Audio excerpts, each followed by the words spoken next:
Hello, I'm Nick Place, Dean and Director of the College of Agricultural and Environmental Sciences. Established in 1859, the College of Agricultural and Environmental Sciences has been a source of innovation for the last 162 years. What started as a Georgia State College of Agriculture that taught forestry, veterinary medicine, animal husbandry, and home economics has grown into a robust learning environment that includes opportunities to study in fields such as food science and technology, poultry science, environmental resource sciences, and applied biotechnology. In addition to our goal of educating the next generation of professionals in agricultural and environmental sciences, CAES seeks to lead the way in innovative, cutting-edge research efforts and translate that research into resources for our communities through our cooperative extension service. Established in 1951, the Southwest Research and Education Centers is located in Plains, Georgia, home of the nation's 39th president, Jimmy Carter.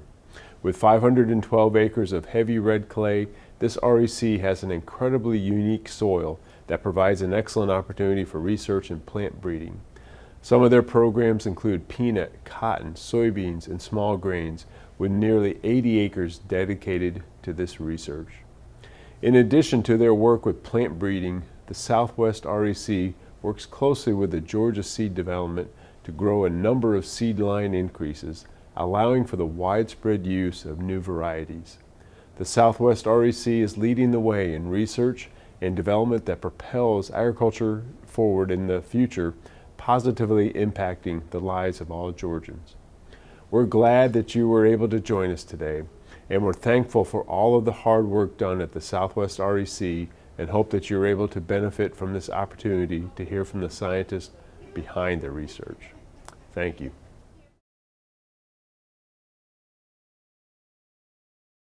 First thing I want to do is thank everybody that does everything here to make everything look good and take care of the stuff.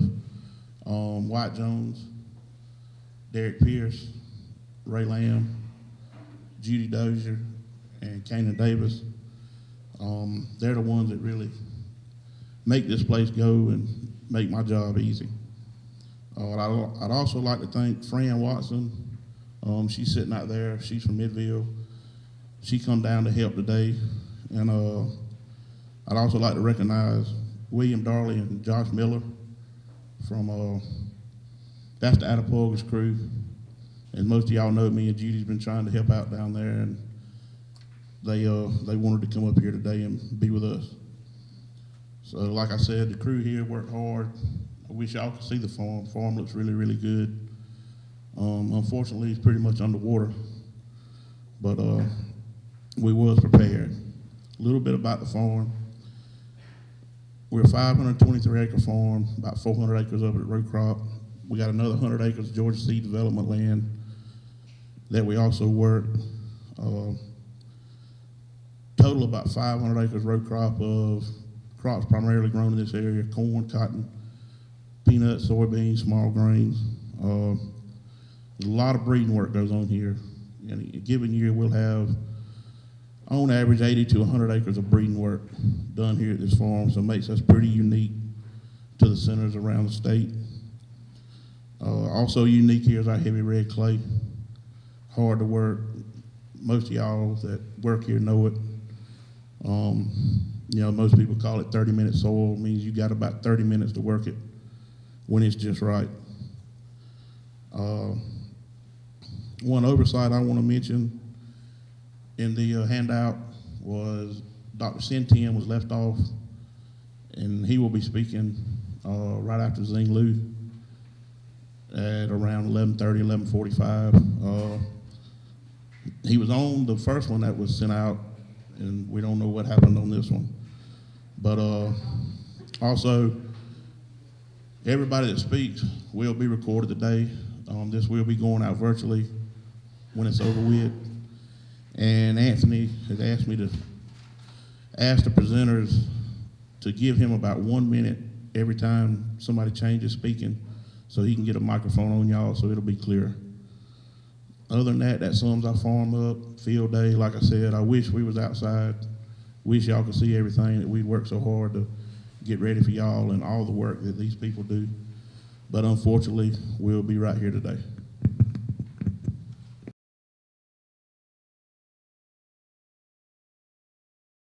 All right, so my name's Seth McAllister. I'm the extension agent down in Terrell County, about 30 minutes south of here.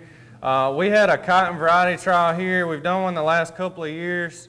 Myself, Bill Starr here in Sumter County, Jeremy Register over in Dooley County, and this year Braxton Cruz is helping us. He's the new hire over in Marion and Webster. So if y'all haven't met him, y'all need to shake his hand before you walk out.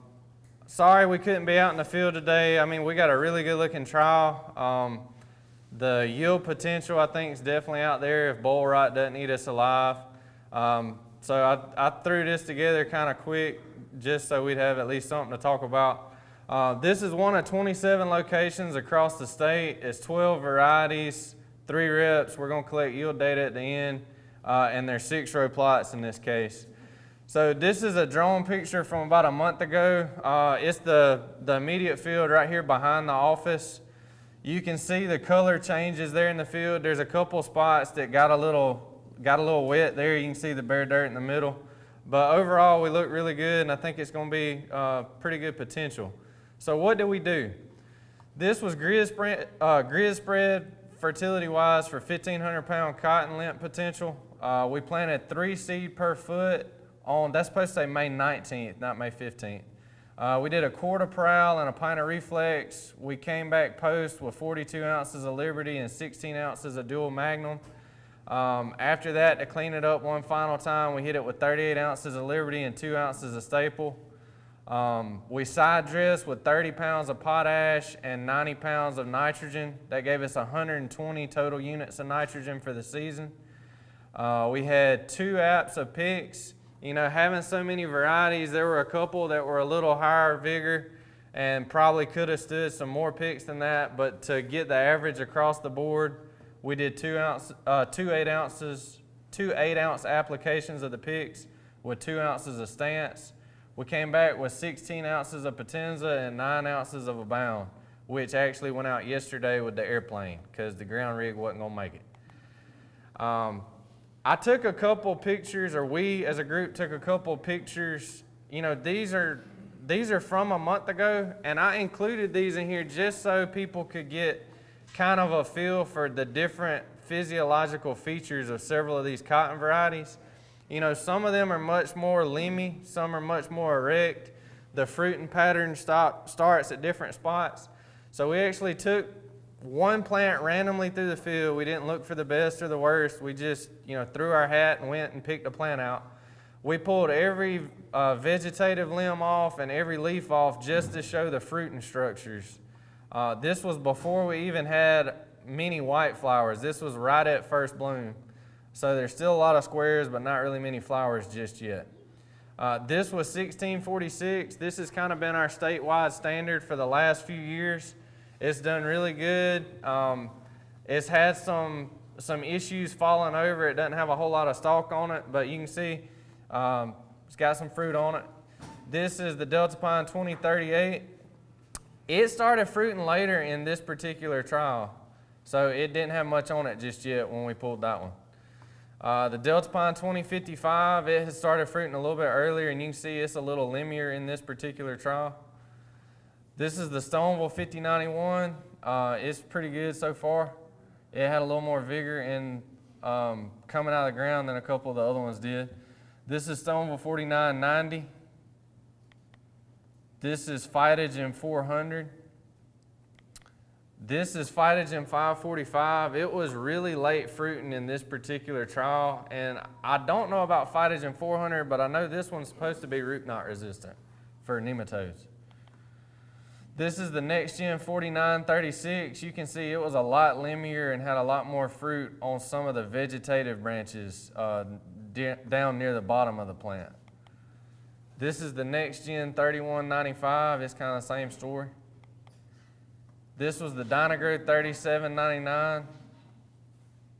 And if I'm not mistaken, that one won our trial last year. This is Dynagrowth 3615. You can see it was one of the first ones with a white flower in this trial, which was kind of ironic because normally it starts fruiting a little bit later. and this is the Armor 9831 variety. So that's all 12 varieties that we had this season. That's just kind of a sneak peek of what we had early on. We don't have yield data yet. Obviously, we're still pretty early in the season. We're just now starting to see some cracked bolls here, there, and yonder. Last year, our highest yielder was the Dynagro 3799. The lowest yielder was that Cropland variety, which was not included this year. But I wanted to point out that the lowest yielder in this trial still made almost 1,300 pounds.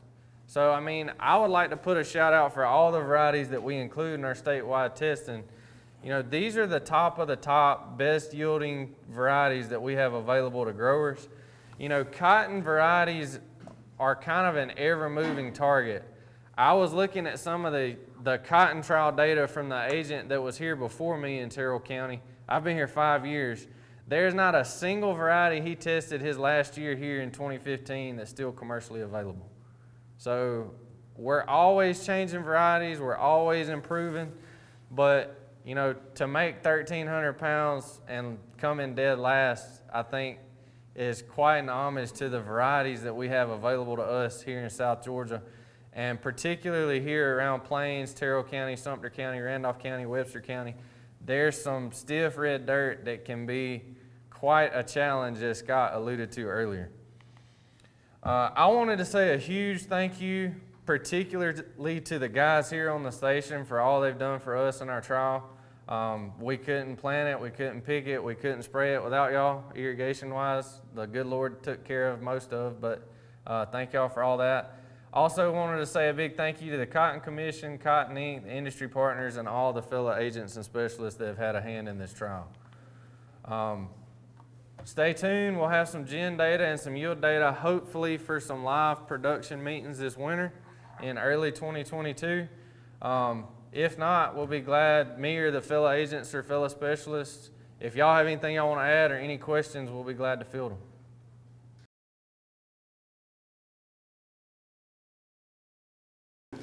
Good morning.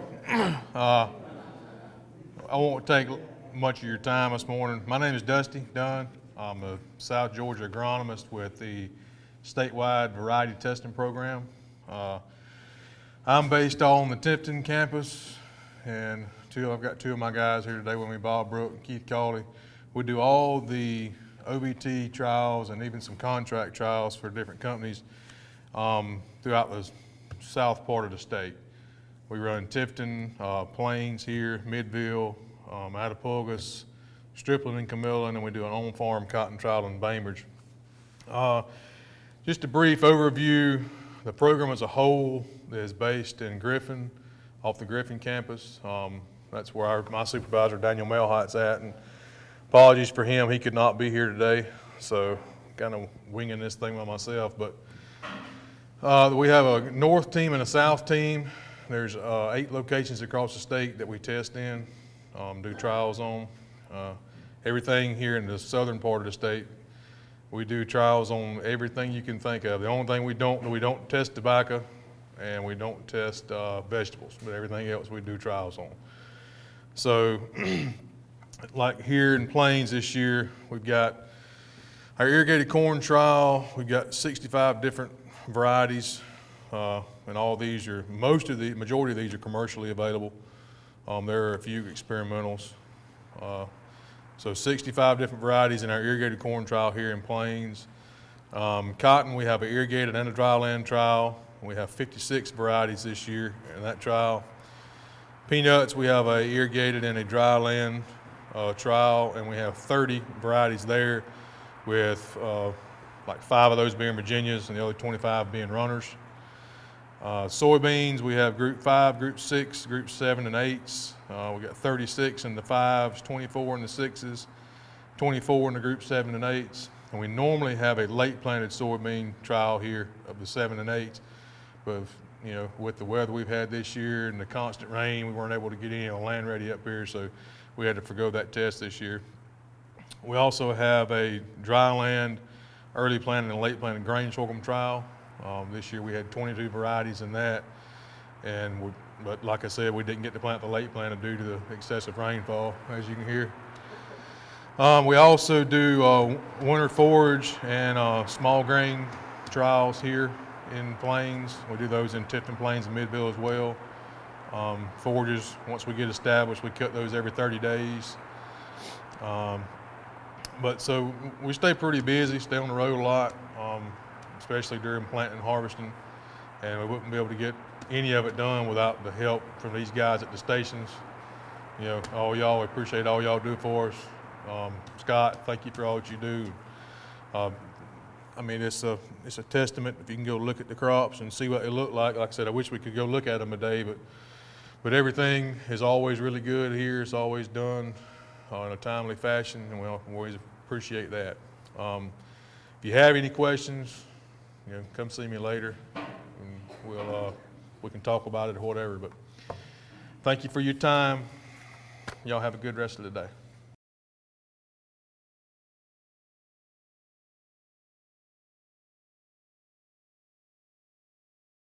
It's a good time to be here. Glad to be here with you all today. I feel like I'm preaching the choir, Nino, in some ways, but I love to preach no matter who it is, so you all get it today.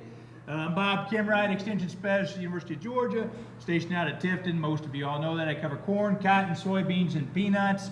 I think when Scott asked me, and I do appreciate all that you all do, and I'm glad that William's here as well, and Josh, between Plains and August, get a lot of good work done. So thank you for that.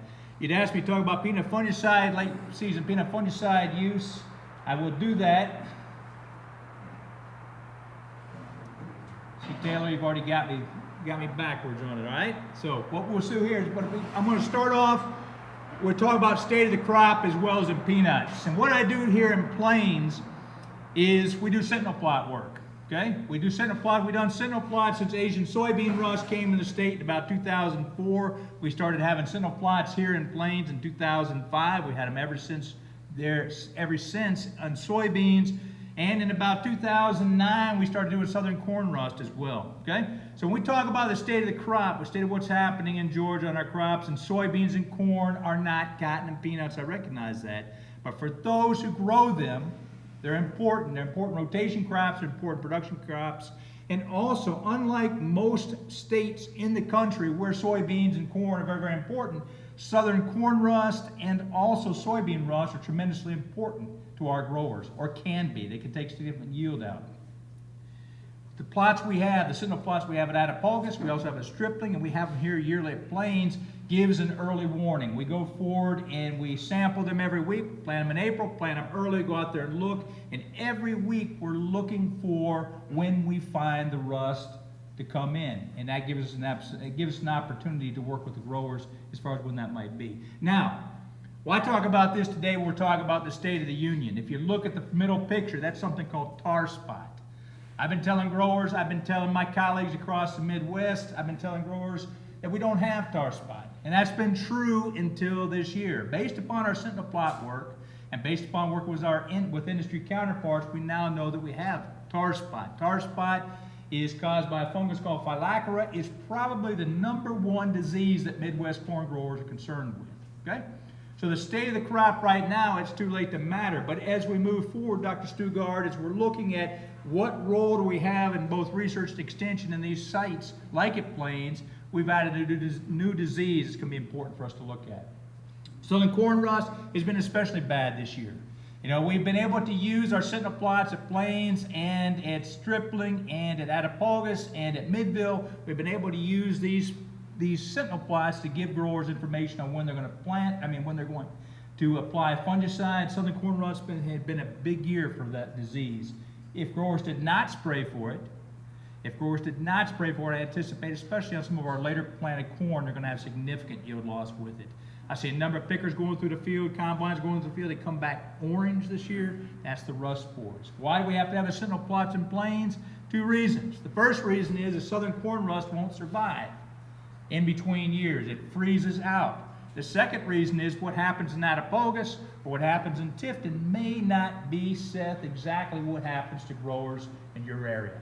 So we work to try and get the best information, okay?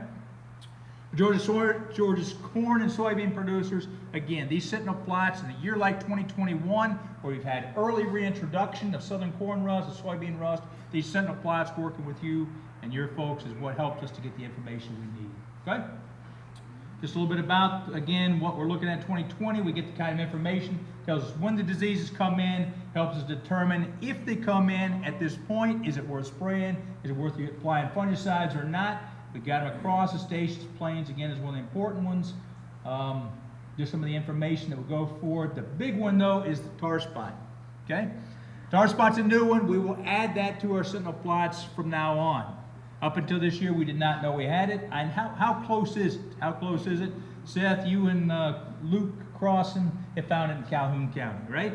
Previously unknown in the state of Georgia. So what's this got to do with the sentinel plots? It's the same effort and looking for new diseases that we get with our extension agents as well. So we know that in Calhoun County this year, we know in Tift County, we know in other counties we're probably going to have it as well.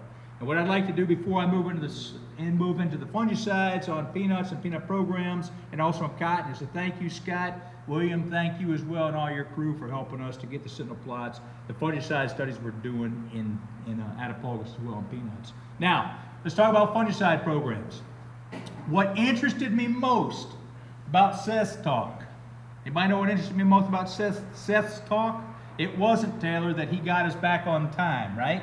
He went from being late to being on time. That was good too. But what was the most important thing that I heard? Yesterday, you flew 9 ounces of a pound on a cotton crop. Why? Target spot. You know, it wasn't too many years ago where we would never have applied a fungicide to a cotton crop, never applied a corn crop, never applied it to a soybean crop, but we do now because of the diseases. So the 9 ounces of a pound, the state of the cotton crop right now is areola mildew and also target spot. Growers are becoming more aggressive with use of fungicides. What's the one big problem that we need to control right now in cotton because what's happening, but a fungicide is not going to help us? Bull rot. If we look at the state of the union for the cotton crop right now, fungicides are becoming more and more important in terms of controlling target spot and controlling areola mildew.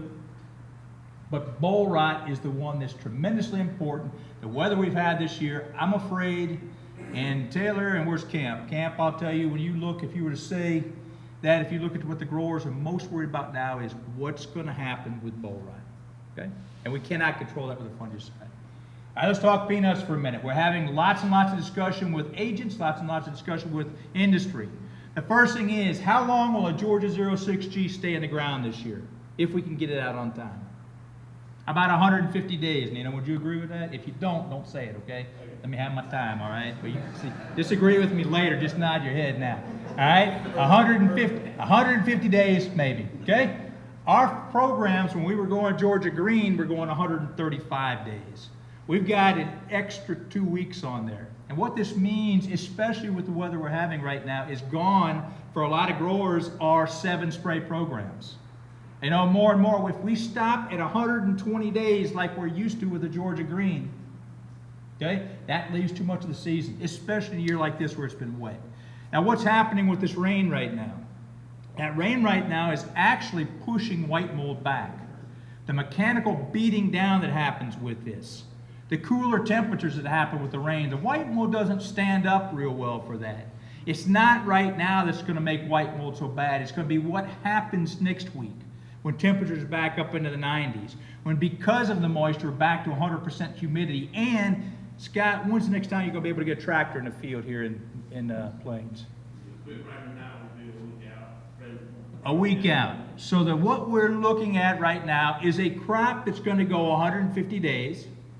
We got plenty of moisture, and especially in this area, we can't get back in the field to get a fungicide spray out. We might have to put it with an airplane. So what we're looking with fungicide sprays now is going that extra, maybe an 8th spray, okay? Because we can't get in the field because we got white mold. Last thing I'll mention is, I'll ask the agents, all right? What is the fungicide when you got white mold late season in the field? What fungicide are most growers talking about? A lot of them are talking about Convoy or flutolanil, all right? What's the only problem with going out with that right now? something called PHI, which stands for pre-harvest interval, okay? So if we want to stay, making our fungicide recommendations, if we want to stay on label, you're going out there with white mold right now, tebuconazole, Provost Silver, Fontellus, okay? If you want to use some of those other jam-up materials like Elatus, like Excalia, like Fontellus, Convoy, like Umbra, the question comes, what's your pre-harvest interval? And does anybody care? Okay? So right now, the fungicide situation is we can't get in the fields because it's going to be extremely favorable for it, but we need to be aggressive. We need to protect that crop, that peanut crop, to within about 2 to 3 weeks of when anticipated digging. We don't have to worry about aflatoxin this year. If there's a bright star in peanuts this year, we don't have to worry about aflatoxin, but we have to worry about the other diseases. Okay? That's what I've got. I appreciate again, Scott. Thanks for having us. William, thanks for having us. Appreciate all that they do. Dr. Stugard, thanks for allowing us to continue to be a part of this, even though we're an extension work out here with them as well. Okay? I appreciate it.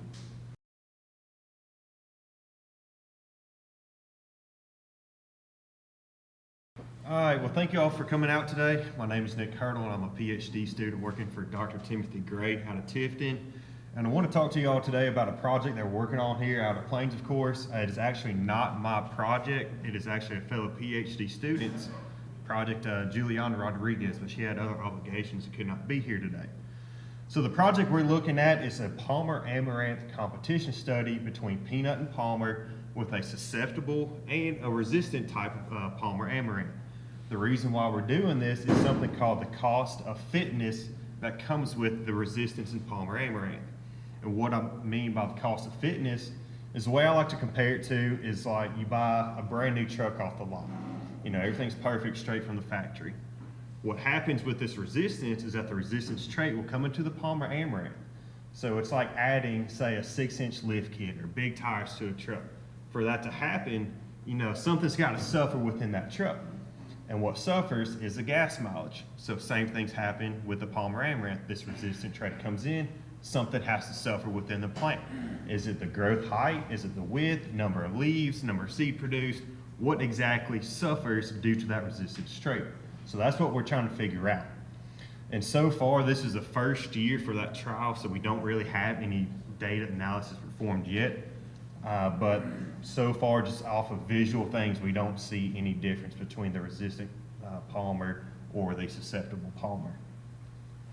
Next, let's talk a little bit about that resistance. Keep going on the resistance train. So to clearly define it, I'm sure we all know and understand what resistance is, but to clearly define it, it is when a plant survives a herbicide application that would normally kill a normal population at that specific rate.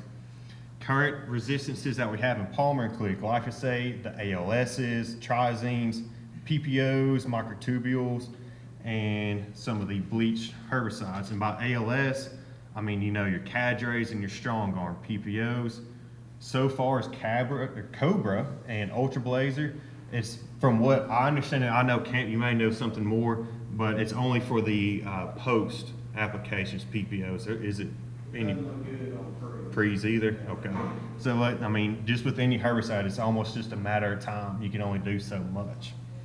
For PS2 inhibitors, Basagran and microtubules, you got your Prowl or your Satellite. So with that, we must be cognizant of the MOAs that we put out for peanut. And we can't it's not just as simple as changing the name of the product or changing this or changing that. On the herbicide label, there is a group with a number attached to it. And that group number represents the specific mode of action, how that herbicide works. And we have got to change those group numbers. We can't just change names or change active ingredients. We got to understand that we've got to change those group numbers. Also, in the crop rotation situations, we need to be sure that we change those around along with rotational crops. And should there be any escapes after herbicide application, we need to go out and pull those weeds and remove them due to one female Palmer plant being capable of producing up to 400,000 up to 1 million seed per plant. And the problem with that is that one escape could transfer the resistant traits onto those 1 million seed. So, I mean, once it's there, it's there. It's a very long time to get rid of it. Another thing that we could do to slow the spread of Palmer amaranth would be to clean the harvesting equipment before entering a new field. This will slow the spread from field to field within your own individual farm, as well as if there's any custom harvesting between peanut, cotton, corn, whatever your crop is, the harvesting equipment does need to be cleaned. I recently took a trip to the Northeast, and that is a problem that they're having right now, is that, I mean, the seed is no bigger than a pinhead. So the seed will get in all the nooks and crannies of the harvesting equipment, combines, tractor wheels. I mean, the treads on your chute is enough for that seed to be spread around. And that's one issue that they're having, is that they're not cleaning the equipment.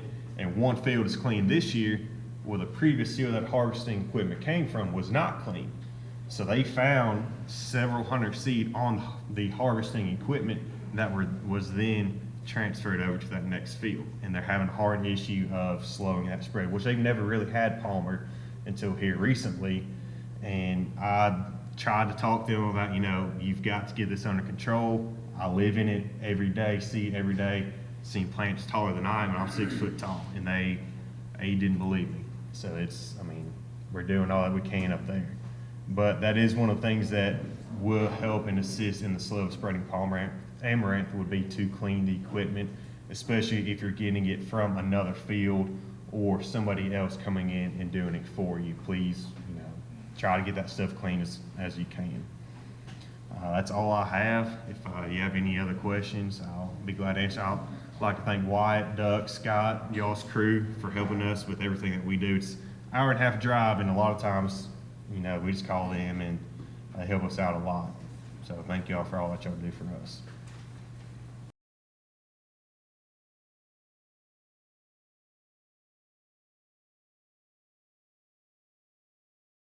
Good morning. Y'all been real quiet. Everybody's scared to talk. They don't want to breathe on their neighbor. I don't blame you. All right. 2 weeks ago, the United States EPA announced that they were going to revoke the tolerance for an insecticide called chlorpyrifos. Who cares? I'm asking you a question. Who cares in this room? Do you care? All right, good. If not, I don't have a lot to say to you today. All right. I'm going to give you some county agents who need to know this information. We don't have a lot of growers here, but if you work in peanuts, you probably need to know this information. People who may watch this online may need to know this information. So what does it mean when the EPA decides to revoke the tolerances for an insecticide? It means that any food that's treated with that, any commodity that's treated with that insecticide will be considered adulterated if tolerances, if residues are found, okay? You can't sell adulterated commodities, and you can't transport adulterated commodities across state lines, all right? So what does that mean to me as a peanut grower? Okay, when is that going to become effective? The rule that the EPA publishes in the Federal Register states that 6 months after the rule is published, the revocation of tolerances will go into effect, okay? So that rule hasn't been published as of 2 days ago. I didn't look at the Federal Register yesterday because I spent all day yesterday in Terrell County. But once they publish it, which they should do in the next few weeks, 6 months from then, the tolerances will be revoked. All right, I've gotten a lot of questions over the last few days about what if I go buy up all the leftover chlorpyrifos and store it and use it? If you do that, it will be illegal. Any commodity that you treat with chlorpyrifos, once the tolerances are revoked, in essentially 6 months, will be considered adulterated and will not be able to be sold or transported across state lines. So you cannot legally stockpile. It's not like we've had other insecticides go away before and they say you can use the existing stock. You cannot do that once the 6 month time frame is over. Okay? I just want to be very clear that it will not be legal to do that. All right, so where does that leave us? There are some folks in Washington, D.C., and there's some folks in California who will tell you, they have told me that we knew chlorpyrifos was going to go away for a long time, so we shouldn't cry about it. We should have done something about it. Okay? I've got some comments for those people, but since we're recording today, I'm going to keep those to myself. Okay? The University of Georgia has known for a long time that chlorpyrifos is going to go away, and we've been telling people at county meetings chlorpyrifos is going to go away. Okay? Eventually, it'll go away. Since I got here in 2013, we have worked on identifying alternatives to chlorpyrifos every single year. We've done it here on this station for rootworm. We did it in southwest Georgia for lesser cornstalk borer. We do it in east and south Georgia for burrow bug. Those are the 3 peanut pests that we need chlorpyrifos to control, okay? We found alternatives for lesser cornstalk borer. None of your growers use chlorpyrifos for lesser cornstalk borer anymore. If they do, they're the only one probably. We've got something else that's better, but we've got 2 other pests, rootworm and burrow bug, where we have no alternative. We don't make insecticides at the University of Georgia, right? I don't discover new insecticides and I don't develop them. We rely on industry for that. So when advocates for banning pesticides say, well, y'all knew it was coming, you should have done something about it. Well, the chemical companies aren't crying about chlorpyrifos going away because they don't care, right? They're in this to make money. They've got alternatives for chlorpyrifos in the crops that matter for the most part. Soybean and corn, and peanuts is not that big on their radar screen. Right? So they're not bringing new products to market to deal with southern corn rootworm and peanut. So why does that matter? I'm holding why it matters in my hand. I went out to my plots a while ago, and y'all probably seen me at field days before, and I can stand anywhere. I can stand in this building, or I can stand in front of a cornfield because my plots, you can't really see anything. Well, by God, you can see something now. You can't see it unless you pull them up. If you look at these peanuts, and I want y'all to take time to do this, especially if you're a county agent who's fixing to start blasting pods for maturity samples, I want you to look at these peanuts. There is a lot of rootworm injury. These are untreated with insecticide, just randomly pulled out of the field beside my plots, okay? There's a lot of holes in these peanuts that rootworms have fed on. There's less injury today than there was 6 weeks ago. How'd that happen? Because all those pods that they fed on 6 weeks ago are gone. They rotted away, they're gone. If you pull these up today, they actually look better than they did 6 weeks ago, okay? There's still rootworm larvae in the field, they're still feeding on these peanuts, and they're still causing damage. If you grow peanuts in soil, like the soil here at Plains, you need chlorpyrifos or an alternative. We've been working on that. We've been looking at materials through center pivot irrigation. Scott has helped us out a lot. You want to know why we need this station here? Because I don't get this problem in Tifton every year, right? But I get it every single year here. The most consistent soil insect pressure I've ever had anywhere is rootworm on this station. Right, Stan? Oh yeah, right? I don't know how we grow peanuts in this kind of soil if we can't control this pest, right? That's where we are. We're going to lose yield, we're going to lose quality if we cannot control rootworm. All right, I want y'all to come and look at these, if you will. Hey, I'm not going to get out from behind the podium. Get ready. Y'all, you good? Here it comes. I'm fixing to throw it at you. All right, y'all ready back there? Here it comes. Y'all pass them around. Look, every pod's not damaged, but there's a lot of damage on there. If y'all don't see it, let me know. The talk says southern corn rootworm. That's not what it is. I've not seen a southern corn rootworm in that field this year. They're banded cucumber beetles. They look a little different. I've got some in the bag. If you want to see these, you ought to come look at them. It's not the exact same insect, but the biology is close enough. The damage is the same. The immatures look the same. If you want to see what the adult looks like, this is it. Okay. I could have found you a whole lot of them if it wasn't pouring rain. All right. I'm not going to go into a lot of details. We do have a couple of products. We put bifenthrin through the pivot. It looks good sometimes. Actually looks good most of the time. It didn't look great in every field. We did it in commercial fields. We've used Admire Pro or imidacloprid through the pivot. It's looked good sometimes. I don't think it matters because guess what? They're not going to let us use imidacloprid as a foliar use anymore because the Europeans don't like it. So we're probably going to lose that one. We'll be able to do infers but not foliar applications. All right, we got a new product that we're testing from Syngenta that looked really good last year. We put the second application on last week, and I hope it looks good, and then we'll have an alternative for growers in a year or two. But the interim, the next year or two, is going to be tough. It's going to be tricky. We're going to have to work hard to try to come up with some solutions to minimize this problem. Any questions for me? My understanding is the tolerance is for food use. Is there any chance for seed peanuts we can have an option? Okay, I'm going to repeat that question because I don't know if y'all can hear it. The way the federal rule reads, it says that they're revoking all food use tolerances. That's exactly right. So what if I grow seed peanuts? Can I still use the product? So right now, the labels haven't been, they've not done anything to the label. They've revoked, or they proposed to revoke the food use tolerance, but they hadn't done anything to the label. My guess is the day that those tolerances are revoked, they're going to change the label and peanut will be off the label. There won't be a label anymore. I can't specifically answer your question except to say I think it's extremely unlikely. There's 100,000 acres of seed peanut grown in Georgia, which is enough seed peanut to plant the entire country. What do we do with the extras? We make peanut butter out of them, right? So it wouldn't make a lot of sense, I don't think, to do that anyway. But my guess is that the labels are going to get also canceled, and then that won't be a question anymore. It's a really good question now, but I don't think we're going to be able to do it.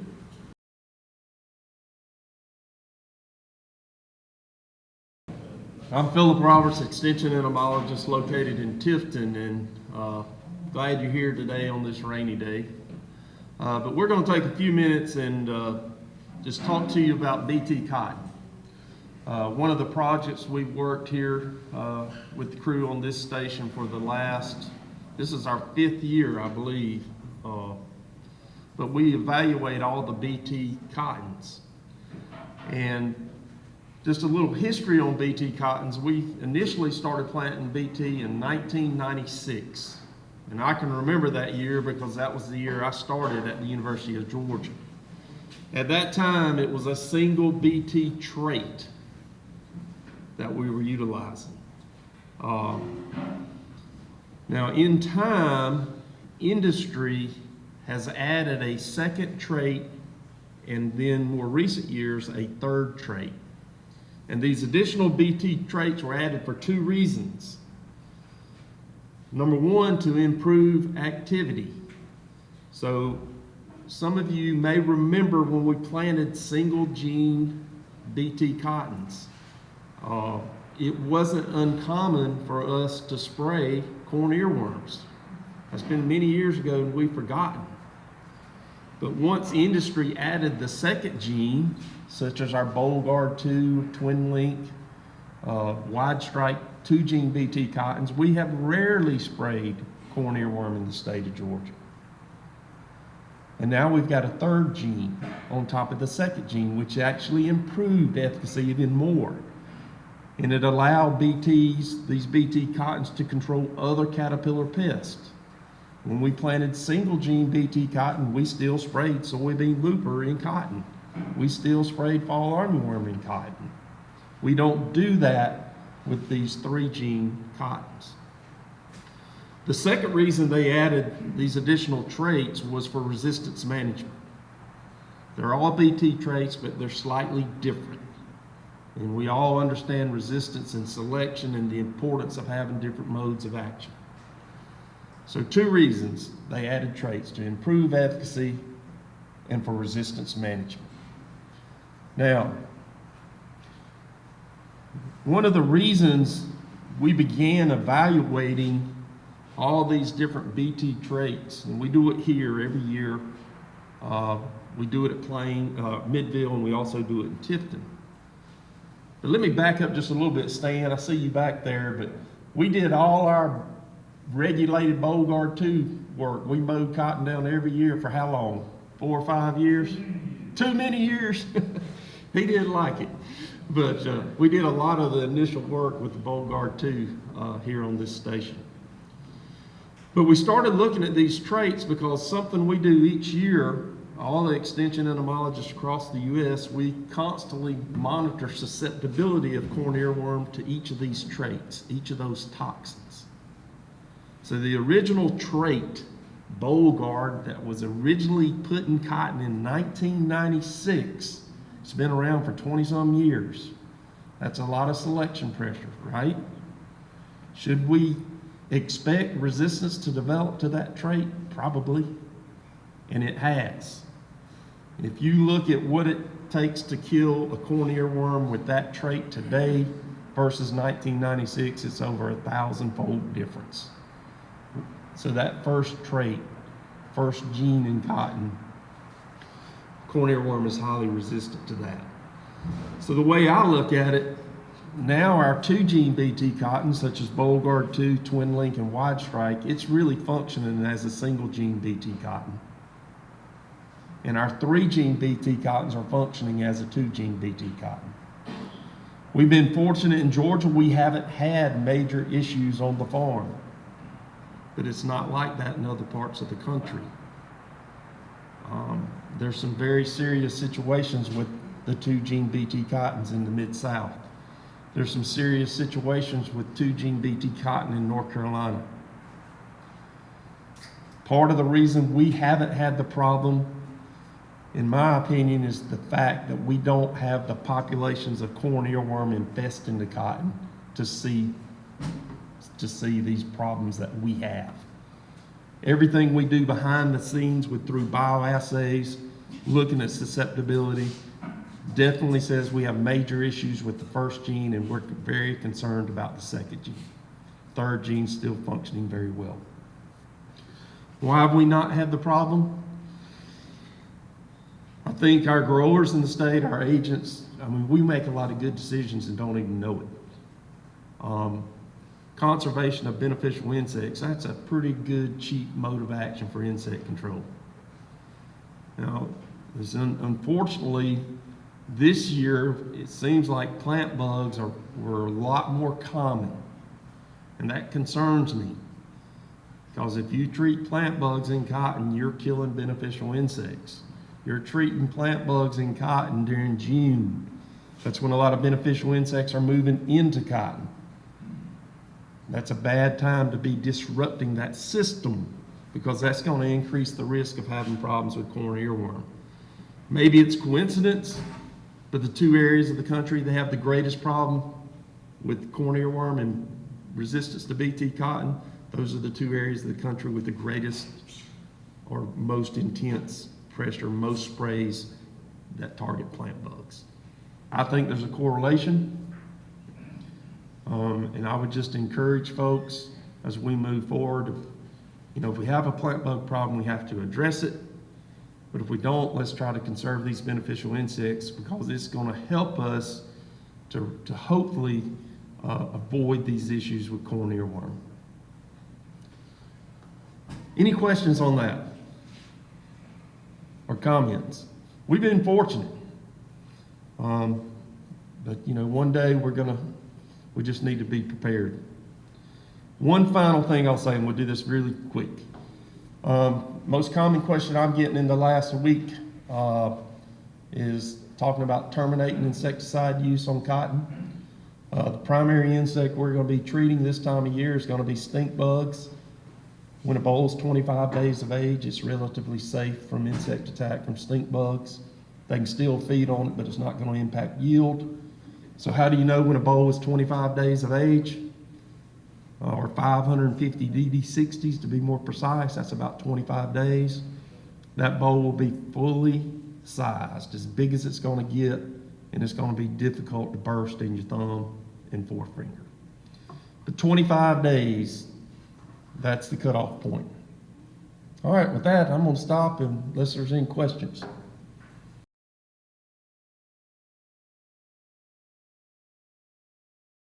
Okay, so my name's Nino Brown. I'm based in Tifton. The research I've been doing since coming to the University of Georgia peanut breeding program has been geared around how to accelerate genetic gain, how we can use technology to try and produce the next O6G a little faster and more frequently. So I'm going to give you a brief introduction about myself, and then we'll talk about the research I've been doing, especially the high throughput phenotyping projects that I've been working on, because that's something we're doing here in Plains. So first of all, I started in May of 2018 with Dr. Branch as a postdoc. This year I started working as an assistant research scientist within the breeding program in April.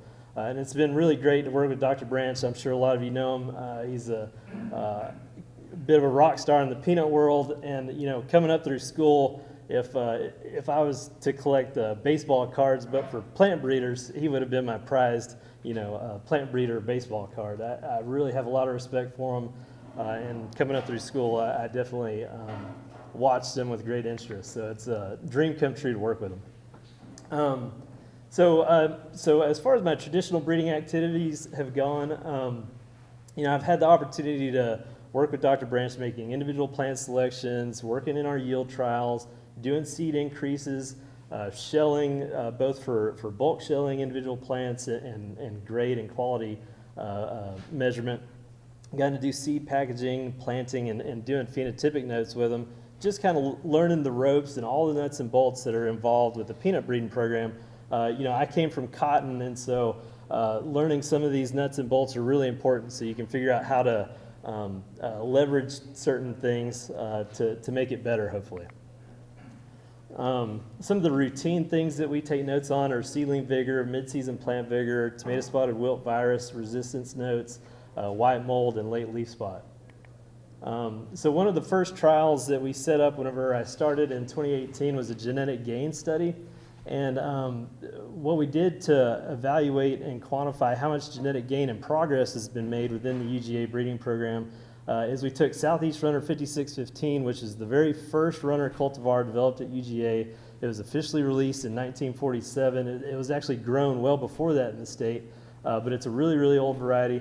And then we put that up against all the runner cultivars that Dr. Branch has released over his time here at University of Georgia.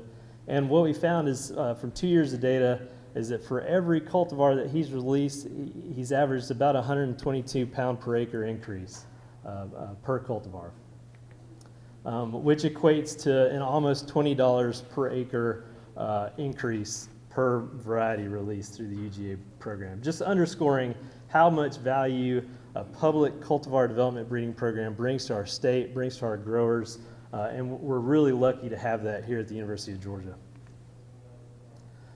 So my high throughput phenotyping activities. So it's a collaboration with some scientists in the turfgrass breeding program.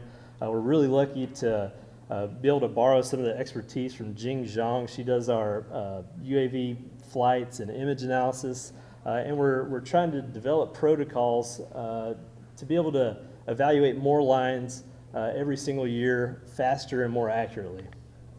And really just trying to see if we can use these UAVs to collect actionable data for cultivar improvement. Can we use this stuff to make plant selections, to make progeny row selections, so that we can develop the next 06G a little quicker? So the very first trait that we looked at was plant height. Not very important for cultivar development, but it's a really good way to just, as a proof of concept, something that we could look at, kind of a low-hanging fruit. We also looked at stand establishment, seedling vigor, and mid-season plant vigor in the first phase of these trials. We used it in the same study I mentioned earlier with the genetic gain, so we're going into our third year of this trial. And the goal here was to see, if UAVs could tell really minute differences. A lot of these cultivars are quite similar genetically and phenotypically, and so we wanted to see how minute the differences can be that the UAVs can detect. So we've got 2 years of data on stand ratings, seedling vigor ratings. We've got 2 years of data on plant height collected at around 45 days after planting, 3 years on mid-season vigor, and then 2 years of plant height collected at 90 days after planting. And what we see with the 45 days after planting, plant heights is a very high correlation between the manual measurement on the x-axis there and the UAV-based estimation on the y-axis. Same thing with the 90 days after planting, plant height measurement, very high level of correlation there across 2 years of data. So generally, when we look at stand establishment, seedling vigor, and mid-season vigor, it's just a visual rating on a 1 to 9 scale, 1 being poor, 9 being really vigorous. And we compared that data to our UAV-derived percent green cover. So that's just basically a percentage of green pixels within the plot area. So for stand rating and seedling vigor rating, in the 2 years that we've done this, we didn't get very high correlations. There was a relation there that's statistically significant, but we're not so sure that it's where it needs to be in order to make plant selections or progeny row selections. However, mid-season plant vigor, so that's the measure of how quickly the plants grow and cover the row middles, lap in the middle. And across 3 years of data, we get very high correlations here. So we're really pleased with this, and we think that we can deploy it in a breeding scenario. So this is just a table comparing all these different cultivars and their associated mid-season vigor visual ratings, as well as the UAV-based estimation.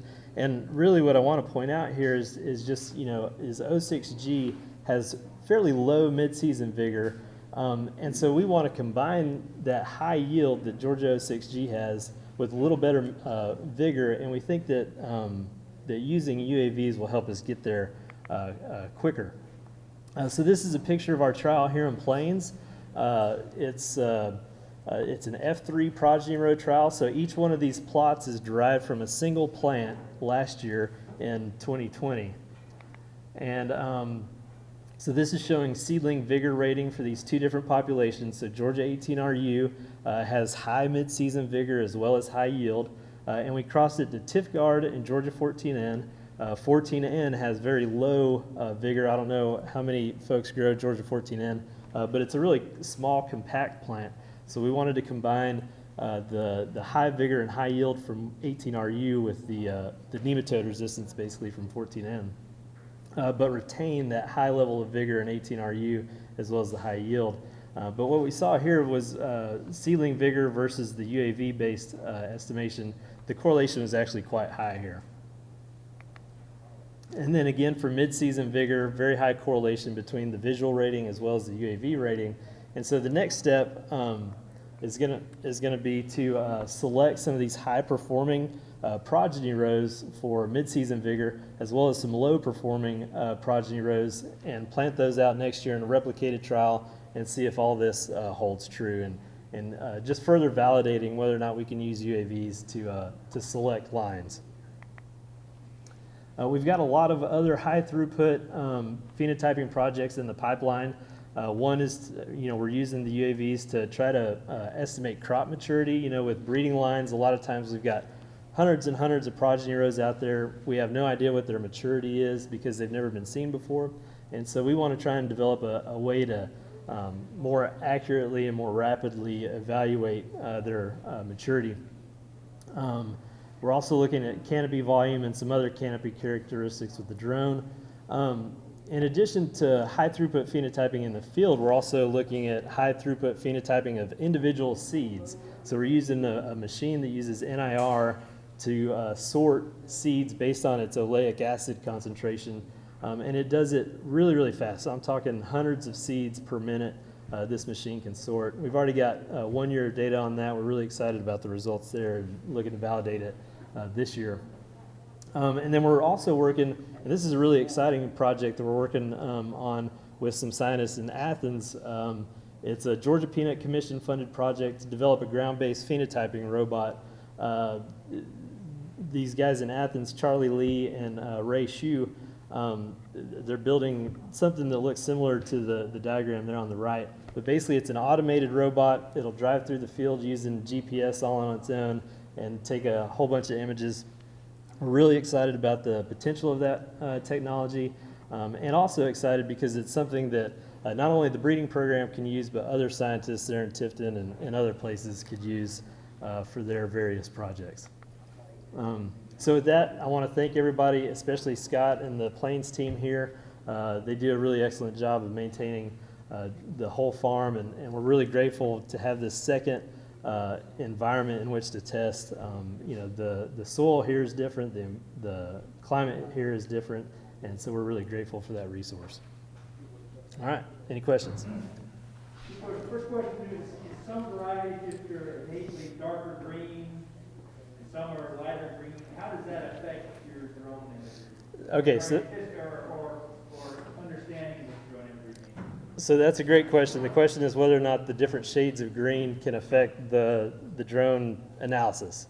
So when we're talking about percent green cover, she uses a threshold of greenness, and I'm not sure, it's 0.05. I'm not sure what 0.05 means really. But basically all the greens are considered the same, all the different shades of green. So it's kind of an unbiased way of measuring greenness. However, we're doing some maturity work, and TSWV wreaks havoc on our maturity estimation of the crop canopy, as you can probably imagine, because a plant that's yellow from TSWV looks a lot like a plant that's senescing or mature, So, yeah, it causes issues for sure. Second question is Ohio Lake, as far as the Georgia breeding program, Ohio Lake has been a goal, but as far as the breeding for now, how important is Ohio Lake for future Yeah, so we actively develop both normal and high oleic cultivars. So, yeah, both, yeah. As long as there's a market for normal oleics, we'll continue to develop normal oleic cultivars.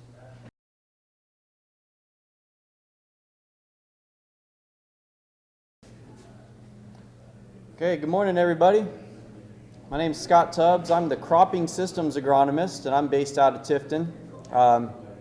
Been doing work here basically since I started at UGA in 2007. So I guess this is my 15th crop season here, and done a lot of variety of projects over the years, but been real pleased with my replant trials and real excited to show you some of the work here that we're doing. So all the pictures, this is primarily just pictures, and all the pictures used in this trial, or in this presentation, are from this year's trial at this location.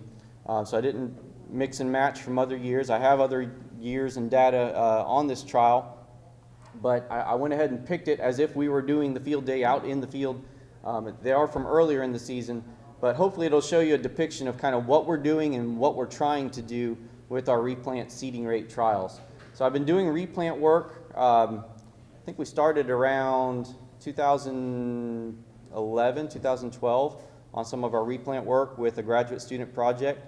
And when we really got into the nuts and bolts of that type of work, we realized just how many different aspects there are that need to be looked at with replanting peanuts in terms of how long from the initial planting to the second planting. Do you just completely kill the crop and start over from the beginning, or can you supplemental plant? How do you do it in strip till versus conventional tillage? So there's different phases and aspects of this research that have taken place over time. We're now trying to address seeding rates on replanting. We know that supplemental replanting is the way to go rather than completely killing and starting over in the majority of circumstances. So now we're really trying to pinpoint what that original population is and what seeding rate you need to use to replant based on what that original population is. Before I get too far into it, I want to acknowledge some of the boots on the ground, and it's more than boots on the ground, it's actually hands in the dirt to make these things happen. These trials are very difficult. They're very simple in concept.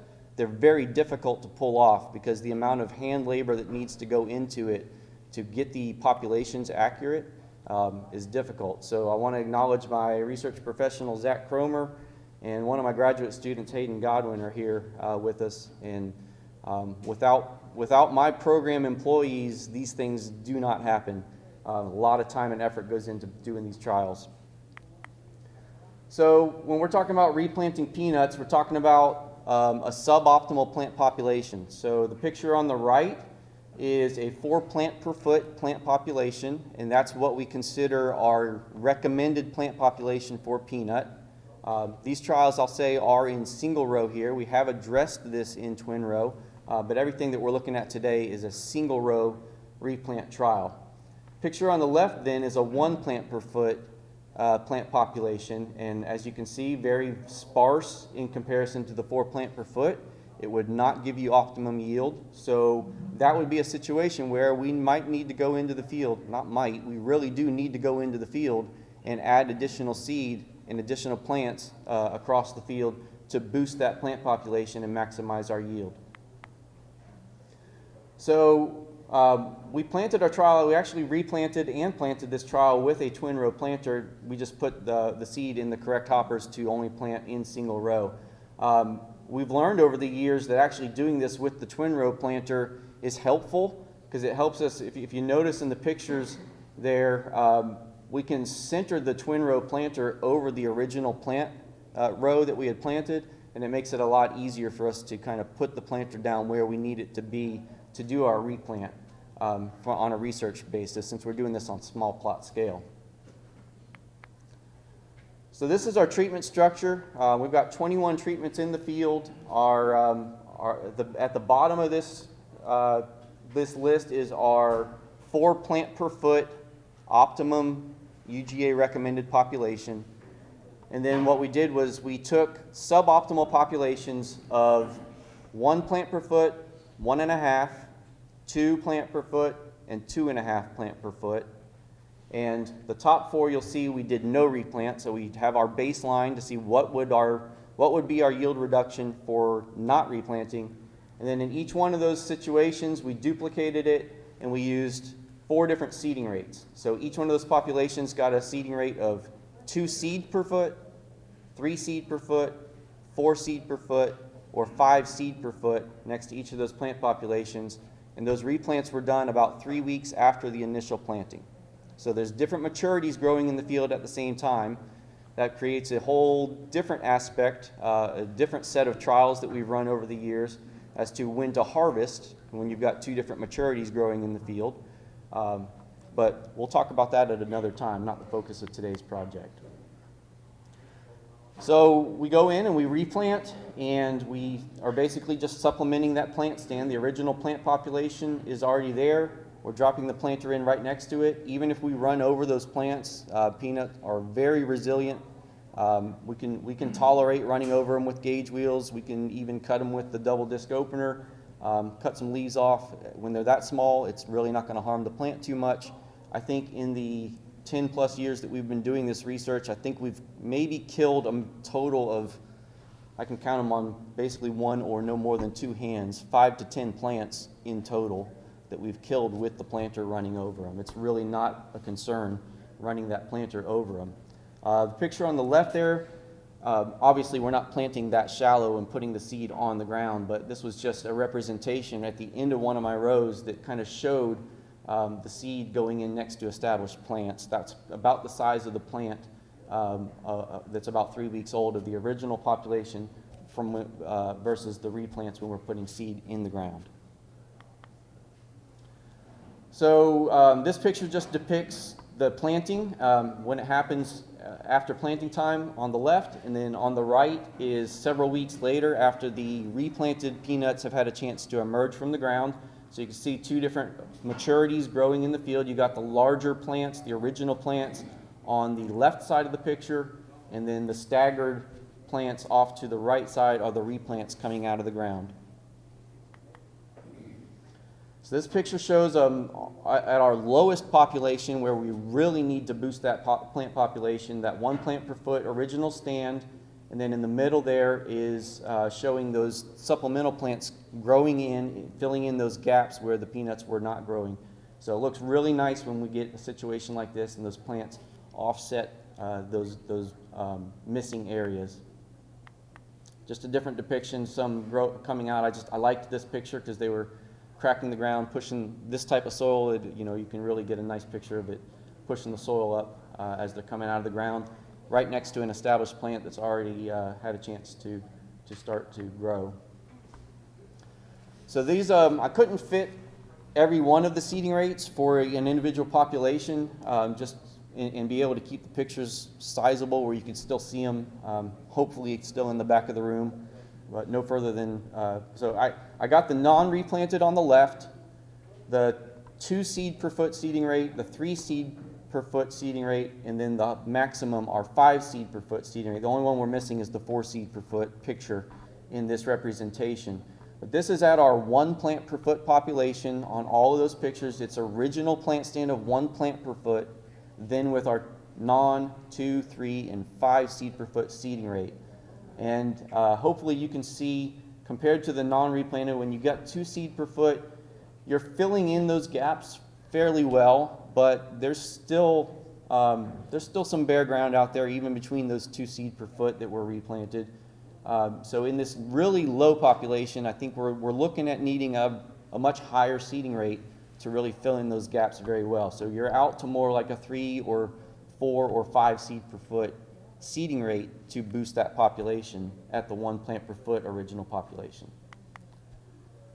But let's say you have a more moderate plant population. You're more around 2.5 plant per foot originally.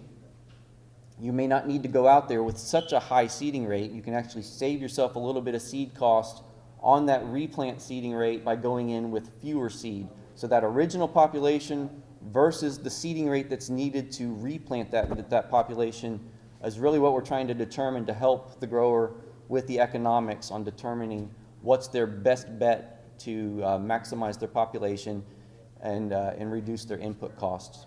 So at this one, you see even in the non-replanted, your 2.5 plant per foot population, not as dense as the 4 plant per foot population that is our recommended, but some of our previous work has shown that when you get to around 2 to 2.5 plants per foot, that's really your 2.5 plants per foot is an agronomic break. 2 plants per foot is really the economic break on where you need to go out and trigger a replant decision.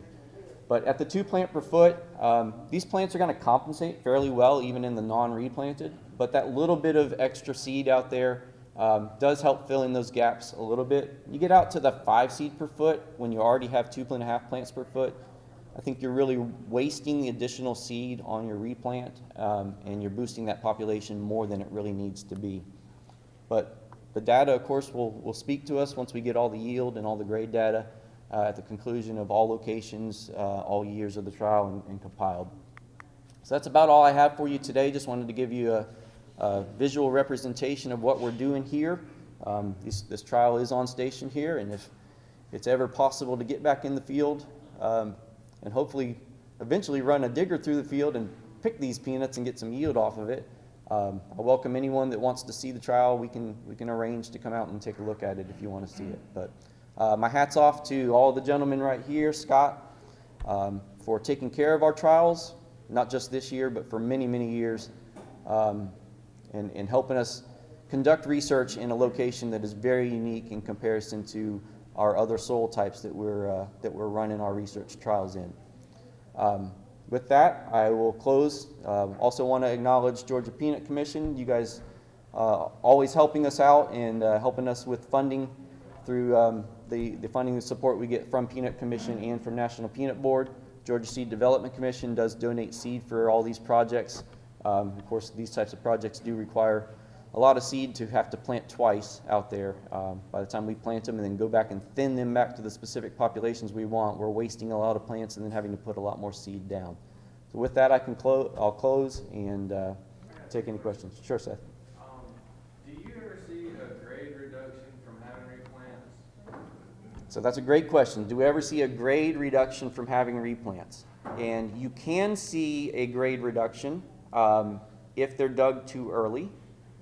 But the trial that we did that assessed digging timing, as long as we carry those plants out longer in the season, if you go out and get those at normal maturity, at the original plant's maturity, then yes, there's going to be a reduction in grade, because not only are the replants still very immature, they're 3 weeks behind, but they're also going to start competing with the original plant stand, and they're going to actually slow down the maturity of the original plant stand a little bit. So if you dig at normal timing, you can affect yourself with grade.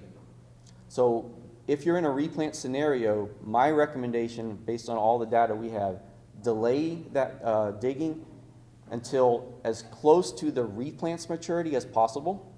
Now that can push you a good ways into the season. Some growers don't want to wait that long. If you can average between them, if you can add an extra 10 days or so to the original plant's maturity, yes, you're going to lose a few of the original plant's pods, but the maturity that you're gaining from all of those replant plants, and majority, a lot of times, especially in those 1 plant versus 5 seed per foot replants, you're going to have a lot more replant plants out there than original plants, right? So you lose a few off the original plant's maturity, but gain a lot on grade on a bunch more peanuts coming in behind it. You're going to offset that. And we've seen a boost in grade by delaying. I think the longer that you can delay in these types of situations, the better chance you have of improving not only grade, but even the yield potential is there as well. Have y'all ever planted 2 different maturity group varieties in a replant situation to try to balance that? Yeah, so that's a great question. And if we had a lot of different maturity, a lot of different mature ranges for peanuts, it would be great to look at that. The majority of peanuts, of course, grown on the original planting. You're not going into it thinking, I might have to replant this, so let me just plant this variety. majority of we're doing all this with Georgia 6Gs. So the majority of the time, yes, it's a Georgia 6G peanut, and we don't have really too many varieties that are shorter maturity. I've talked with Branch, I've talked with Nino about, hey, what's looking good on a shorter season variety? Because a shorter season variety that would match up with these would be fantastic. But in reality, right now, the lost yield and lost maturity on a Georgia 6G is as good or better than anything short season that we have out there. So hopefully in the future, we can match that up. That's just additional research projects that we can phase 5, phase 6, phase hopefully 10 or 20 in the future. We can be looking at things like that. But right now, we're just having to offset the maturity by figuring out hopefully what's optimum and pushing it as late as we can. But any other questions? All right. Thank you for your attention and your time.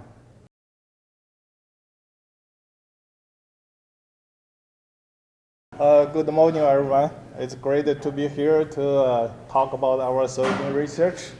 My name is Zheng Rongji. I'm a soybean breeder and a professor at UNJ. I am based in Athens. Today, I'm going to talk about the soybean cultivar development for Georgia and the Southeast.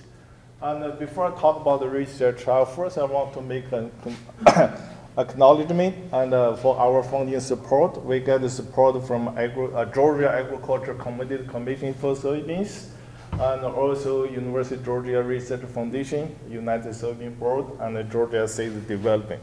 Also, thanks the graduate student, postdocs in my lab, also the research staff. Thanks for their dedication and hard work. Also, I want to acknowledge that collaborator within UG and outside UG. And also I want to thank the support from experimental station. Primarily we use the Athens, Iron Horse Farm, and the Plains as the two major locations for our soybean cultivar development. And also we use Midville for some special research project. This photo is an aerial photo from Iron Horse Farm. I don't have an aerial photo from Plains, so I'm going to take one. Really appreciate your support, Scott. So as you know that the soybean originally from Asia, from China, then imported into the North America in 1765 from Savannah, Georgia. Okay. From there, soybean was spread to the North America, and in 1924 to be used as the green crop for the soybean production. Right now, soybean become the second largest crop in the U.S. And typically every year around 85 million acres, corn about 9 acres. So although soybean is not a major crop in Georgia, but still the traditional crop in Georgia. And our goal for the soybean breeding work, we try to integrate the traditional breeding with the genomic technology to develop and improve the cultivar for the Southeast region. Specifically, we have some goal like a high yield and the herbicide tolerance. We want to have the disease resistance and the nematode resistance, also enhance the quality. That means high protein, high oil, high protein quality as well. Also, we work on the drought tolerance, try to develop the soybean have a better the drought tolerance. So this is the US, our soybean workflow. I want to talk about that. We heavily use the genomic technology to help us make the selection. And we do the early generation selection, use the DNA markers to make a selection efficiently and reduce kind of population size. Also have a larger scale selection as well.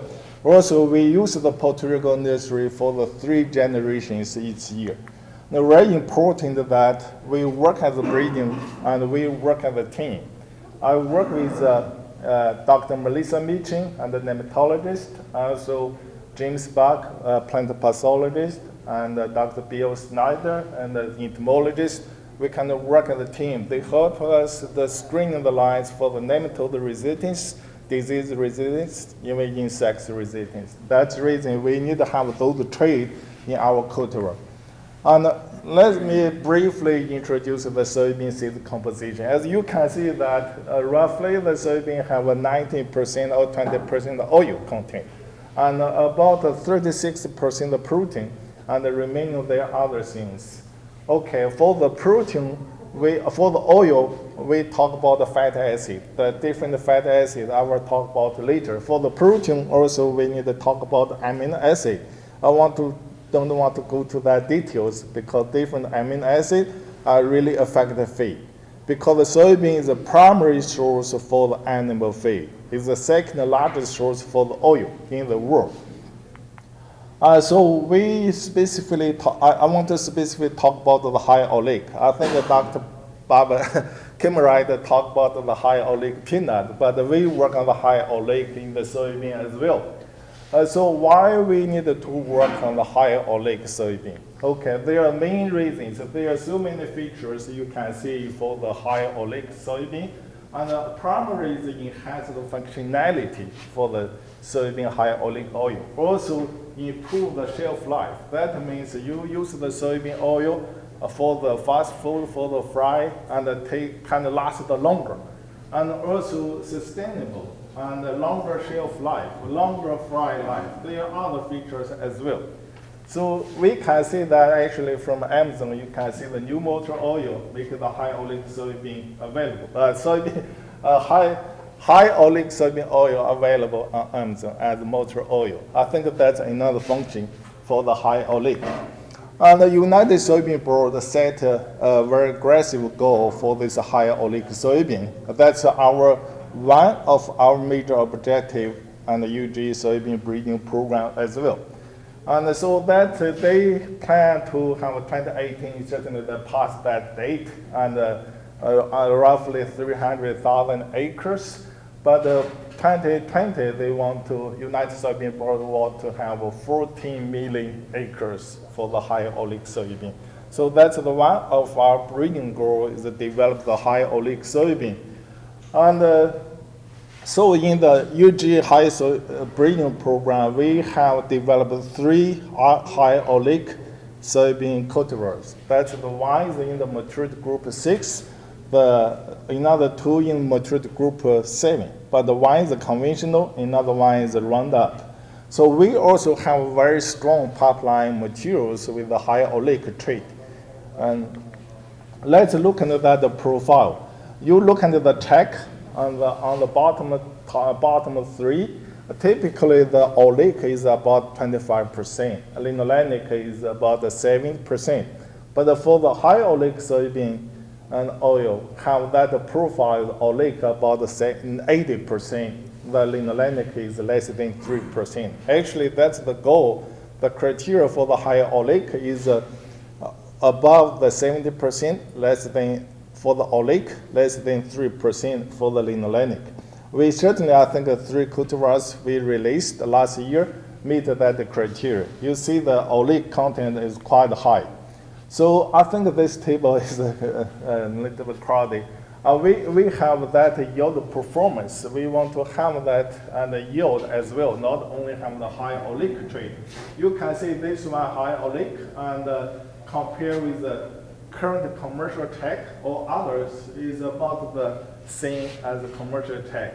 And you can see all other 2 Roundup 1 high oleic variety also have that similar the yield to the commercial tech as well.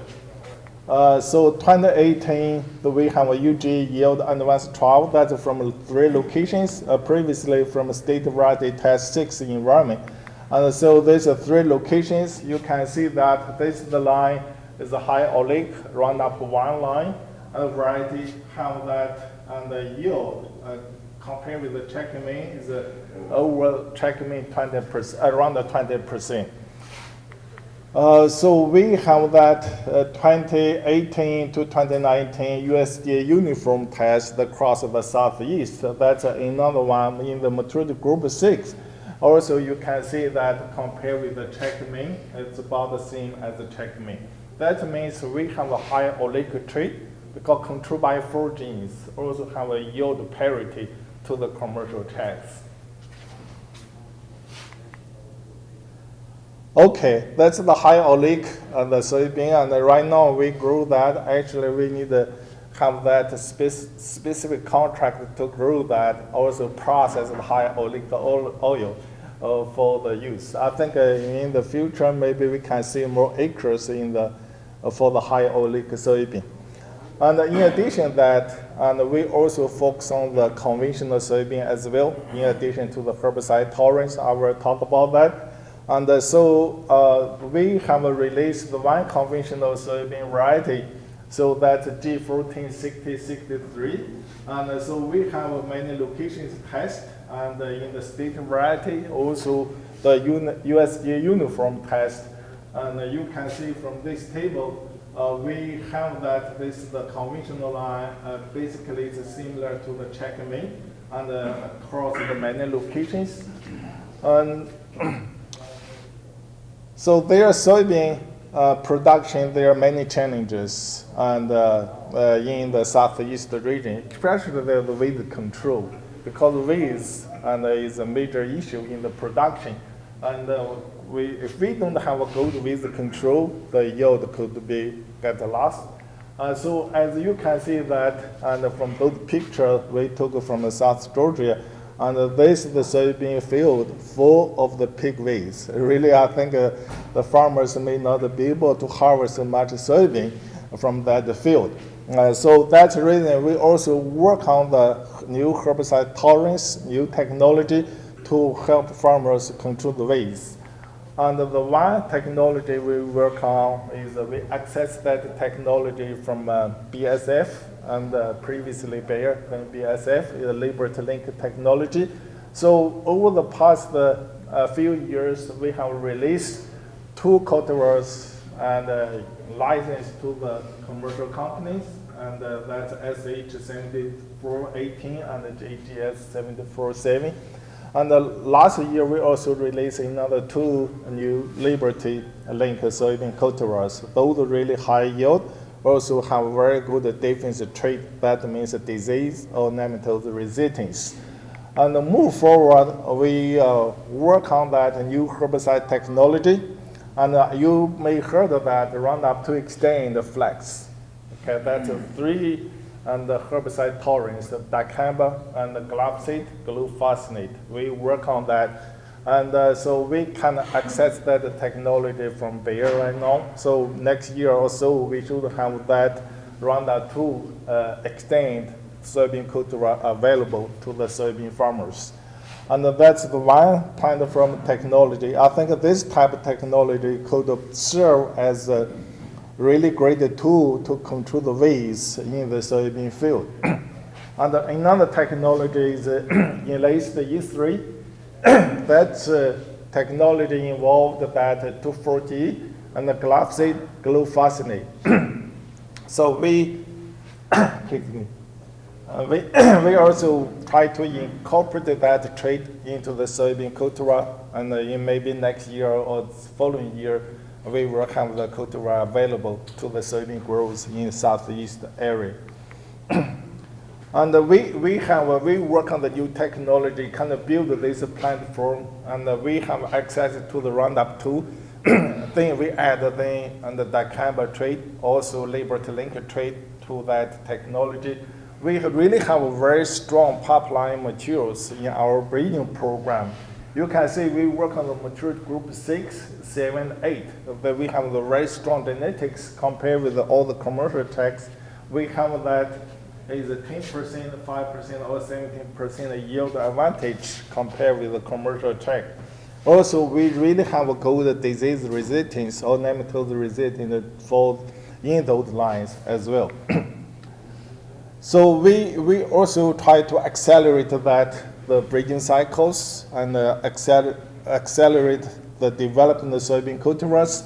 We use the Portorigo and we use the growth chamber for 3 generations per year. We could accelerate that breeding progress. Also, we use the state-of-the-art genetic technology to help us make the selection and in the lab and for the target trait. So this the picture is the soybean breeding and genetics team, and we kind of celebration of the the crossing and the completion of the crossing this year.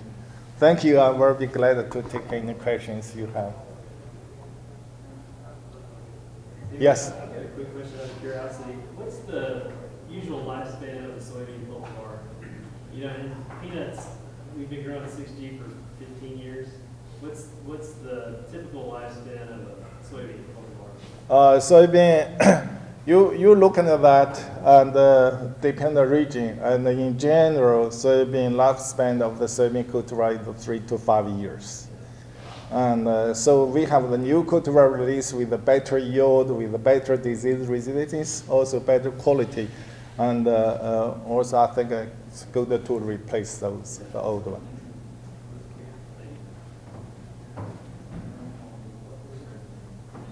All right, okay. Thank you then.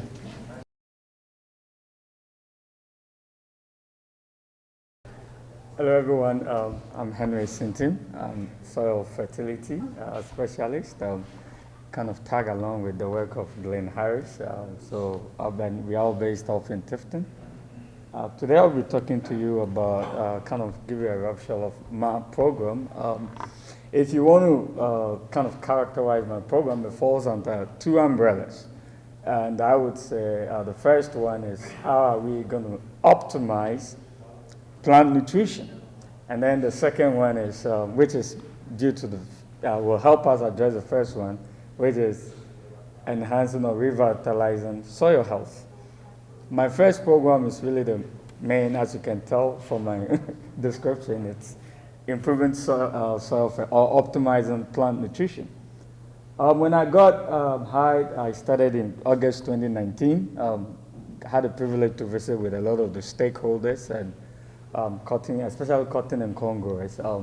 And one of the questions that was resonating was, are we nutritionally, have we optimized our nutrition?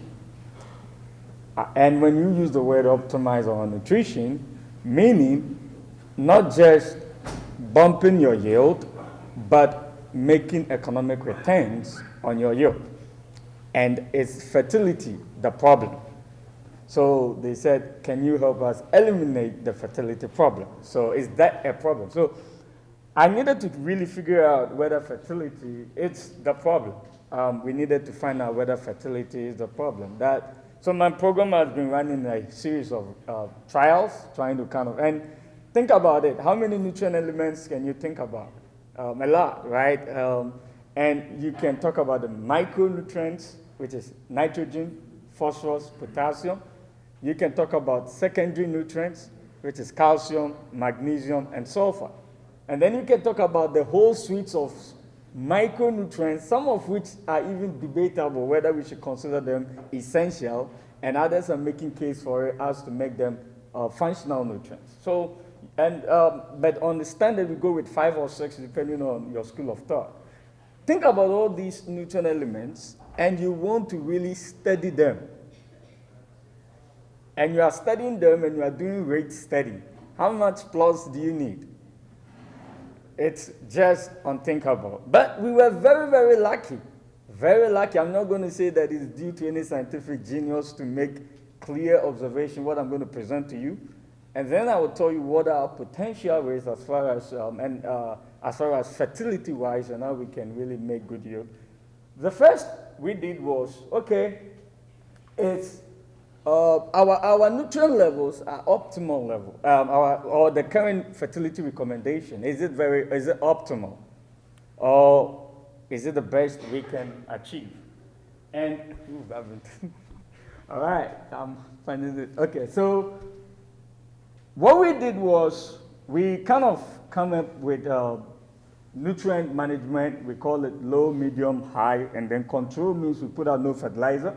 For the sake of clarity, I've excluded secondary micronutrients, but just for you to have an overview of what the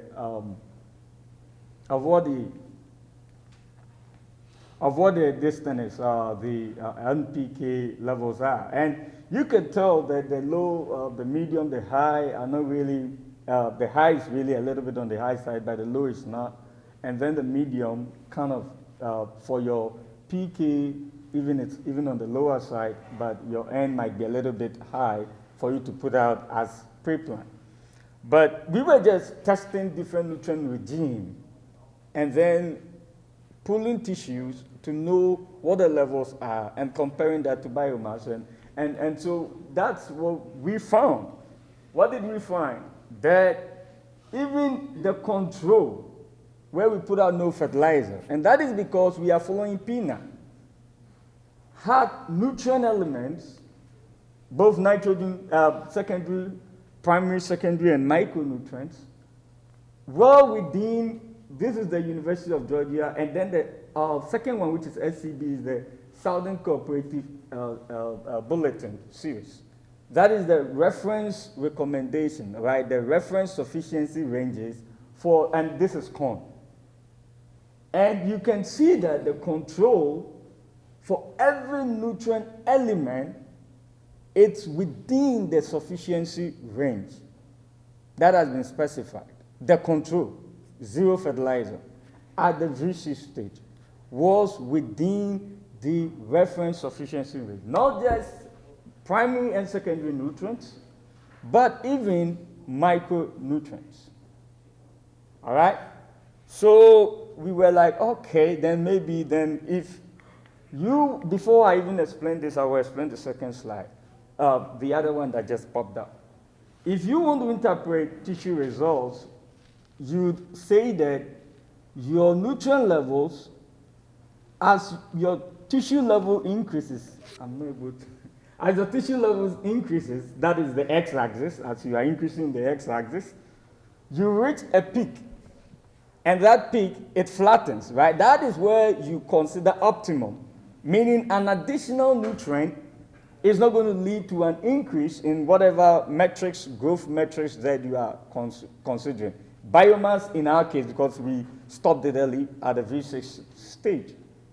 And you can tell that, so that is pretty much what, how you look at it. So if we are really optimal, then our control should not have substantial difference in biomass response to all of our fertility trials. Why? Because the control had the nutrient elements. And you see, the reason why I said this is we were a little bit on the lucky side is that we have almost 12 nutrients we are considering. If even a single nutrient element was less than the optimal level, then the results is questionable because you can see that it was due to boron. It was due to magnesium. It could have been due to anything. That's why I said our study is a little bit tricky because of the interactions that go on with nutrient uptake. You are dealing with a lot of nutrient elements. But we had all nutrient elements, all that we assessed, and these are deemed very important. You can even see that we considered molybdenum, which is usually not included. And molybdenum, and you can tell that, no, there is a response. There is a response, right? Because we don't have a flat line. We should have a flat line. But you are talking about almost 2.5 to 3-fold bump in your biomass. So right there we knew that we are not there yet. As far as even what we are relying on to make those high yields, and there is room for improvement nutritionally. We are not operating nutritionally at the optimal level. So that was kind of a cool conclusions, at least from this foundational study. And we know that biomass correlates with yield, and you can teach different models. This is a work done by Till. They were using genomics looking at biomass. So when you kind of correlate this and you do risk analysis and all that, you can tell that we can consistently, and we've done this for cotton, not just corn. You can consistently tell that there is potential to even make like 4 bales of cotton consistently, like consistent, not just random. Corn, it looks like we can even shoot for like 450 on a consistent basis. That is if we go by just the V6 and assuming that we want to nutritionally improve the crop based on what? Doing correlation with biomass weighting. So One, we are not there yet. And we've done a lot of studies. One study we did was to find out whether is it just nitrogen or phosphorus or potassium. Is it just secondary nutrients that is at fault? And quite honestly, we realized that even our nitrogen, phosphorus, potassium recommendation could actually be optimized. Right now, that we are good because we have our NPK recommendation based on yield goal. But there is no recommendation based on yield goal for our secondary and micronutrients. So that is the study I've had going on for the past 2 years in Plains on corn, trying to understand whether secondary and micronutrients are actually limiting corn yield. And it's been also done in Tifton campus. And also with cotton, we also looked at timing studies, trying to understand what is the best stage for diagnosis, how does the crop pick up nutrients, what tissue levels are they telling us, and all that. One quick thing I want to point out before I move on to, okay, let me do this. We have what we call, and beside the fact that our actual nutrient recommendations could actually be bumped up a little bit, not bumped up necessarily, but our recommendation, I don't want to go that back, but this is also the catch you notice. I showed you the levels for the low. Now you realize that the low levels, it's really not out of range of what growers typically put out. But the problem that we realized is how do we maintain the crop nutritionally throughout the growing season? Because the low level, you realize that very low level that we put out, even the amount we put out that the crop was at its optimal level was below what we would typically put out. So it means that we need to understand what we call synchrony of nutrient management, meaning you have to time your nutrient availability to the stage of the crop to meet the need of the crop, right? If this is the growth curve, then you have to kind of time your nutrient application to the point that the crop needs it the most. This is a study that I actually came to meet the final year, but it's over a 3-year study that was first initiated by Nolan Reagan, who was the corn specialist, and then Dr. Glenn Harris did it the second year, and Corey Bryant and myself continued it the third year. And all we did was kind of pull tissue samples over the growing season, and then at the end of the year, we looked at yield and correlated it. We did multiple regression to kind of understand what is happening. And you can realize that at even the VT stage, and then first off, I need to mention that even V4, V12, at all the growth stages, it was significant, right? There was a significant relationship. But you realize that the relationship at the VT stage was even stronger than at the V4, V12 stage. Now I need to be careful how I interpret these results to you. I am not saying that skip V4, V12 application. It is important, it was significant. But we realized that at the VT stage, nutritional differences in the crops at the VT stage was able to explain the differences in yield that we observed. So if I have to make any recommendation, then I would say that please, for all you do, keep doing that. But make sure you don't get short at your VT stage. Make sure that at the tasseling stage, your crop is still within. At this point, please stick with the reference sufficiency ranges that is available. It's going to take a lot of bit more years to optimize and be able to come up with reference sufficiency. It takes more years to come up with standard recommendation. But I know that if you go with the standard recommendation, the current recommendation, and you are within the reference ranges, you still can make decent yield. And you could tell the maximum yield around within, this is on-farm study, done on grower fields. And some were making 330 bushels. So within even the current recommendations that is available, you can make that much yield. So it tells us that what we are lacking is better optimization of our nutrient management. So there is a lot of potential. I'm excited with the results that we are seeing. We just have to understand the crop, study the crop a little bit better, and also, as we farm, implement sound agricultural practices. To wrap up the fertility study, Cotton's, and I thank the Cotton Commission for funding an upcoming study that we'll be doing. What did we find? We realized that, okay, let's shoot the yield for cotton and see if we can even make about 4.5 bales of cotton. And we were looking at biomass bulls from the number of bulls was great. The bulls were developing so well. And there was clear differences. I show you vegetative growth, you'll be like, wow. But we did not realize those yields.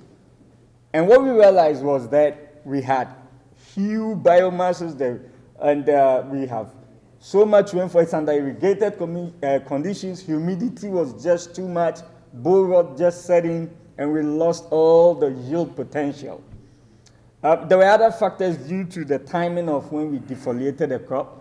Because for standard research, we were not defoliating specifically for each time. We just picked a happy medium. And at the time we defoliated, it was within when 50% of the crop were at the right stage to defoliate. And that penalized our high yield potential because at the time, they were not ready. So we are excited about an upcoming study that will be starting next year to look at the potential to make those yield, realize those yields. And as I said, proudly sponsored by the Georgia Cotton Commission, we are just going to then reduce our population, and also we will reduce population and apply our growth defoliant at each stage for the treatment that we are considering. We are not going to put out just a random one-time application. We are going to optimize it for every single, based on the nutrient and the different fertility regime. So that is where I want to end here with fertility. Soil health, I'll be real quick on that. So please, the take-home message is, I think there is potential. I think there is a lot of potential. If I have to say something, looks like we might not be watching our nutrient levels well. There is no tracking of our nutrients. Please do. There is soil testing, the UG Agricultural Services, Environmental Services Laboratory is there.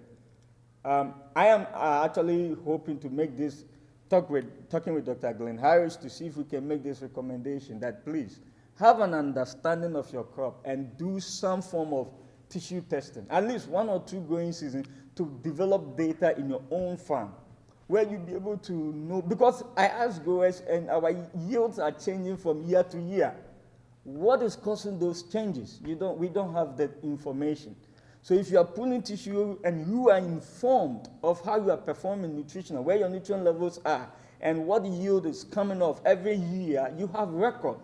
And you can then use those records to say, oh, wow, this is the trend. I need to start doing this every now and then. This is the best way to do things. Please, let's build that history. Let's build that record, and it will help us be more informed in our management practices. Real quick, I won't go into nutrient uptake. Soil health. Sorry, I'm taking time, but Georgia have a unique condition. You can see this is an altisoil, and you can see the map. It's a problem actually across the southeast. Our soils are altisoils. What does that mean? And even within the altisoils, we have different types of altisoils. The most healthy type of altisoils is the humus, which you can see that we don't even have, right? It's very little. We are made of the odors, which is the green shaded, the light green one. And you can see how that is. What do I mean by all that? It means that in Tifton, we have sandy top soil layer. And you can see the CEC of your sand. Well, clay, you can have vermiculite. You can see the CEC, very good. Or you can have a smectite, very good. Unfortunately, in Georgia, the type of clay mineralogy we have is kaolinite. Where does it fall? Right above sand. So first of all, not only is the sand doesn't have good cation exchange capacity, but our clay, even the one we have, you go to plains, we don't have any top sandy soil layer. It's all clay. And that clay is not even the type of clay that will hold nutrients. It's the kaolinitic type of clay mineralogy. And that means that When we are farming, we need to be more intense, otherwise you will lose yield. I am working with a project across, it's a cotton belt project across all the Southeast, some in Texas, Virginia. We have scientists all over. And our control plots, where we don't put out fertilizer, you look at the yield, it's miserable. Up in Virginia, they don't put out any fertilizer, and they can make like 1.5 bales of cotton. We don't get close. Even if we make like 0.2, we are lucky. That tells us that the native fertility of our soil is terrible. They can make appreciable yield with less intensive management. We don't have that luxury. So for us to have that luxury, we need to improve our soil health. And that has been why I say that although I'm a soil fertility specialist, I need to tackle my soil health, because if you tackle soil health, then you have to be less intense on your fertility. So that has been the rationale. And, oh, what did I do? Okay, so that has been the rationale. And to improve soil health, pretty much the USDA and LCS have this foundation, 5 principles of soil health foundation: soil armor, minimizing soil disturbance, plant diversity, and then ensuring that there is continual life in the plant. And you can say that's cover crop. But growers are saying that, well, when I adopt the cover crop, it's not as beneficial. I don't see the benefit in the short term. So my golden project in soil health, also sponsored by the Georgia Cotton Commission, has been to look at a soil health study, a long-term soil health study, where we integrate different management practices. So, yep, I will end here because that is really fundamental. But the year one results showed that there was no differences. There were no differences in yield or in crop performance. To me, it's good, because some of the sustainable management practices limit your input. And so if you are like our plots that are under reduced tillage, right? We are reducing by minimal tillage. And if we are still doing good, I was impressed, because when you go under reduced tillage, you become heavily reliant on pesticides and chemicals and all that. We didn't have to beef up our pesticides. So there is that potential, but it's preliminary results. What I can say, it is also looking promising. We keep watching it. We keep continuing the study. And I have to say also a very big thank you to the Georgia Corn Commission. They have also heavily funded the studies that we are getting all these insights to be able to provide sound management recommendations for all the work that you do. And also to the University of Georgia. Actually, I started new faculty. I got a lot of support, Dr. Bob Stuttgart, and all the startup funds that has helped us to keep us going. And to Scott Rogers and the team for keeping up our field in Plains. We are really excited to be doing all this. And thank you all very much for paying attention to my study. And at this point, I will take questions.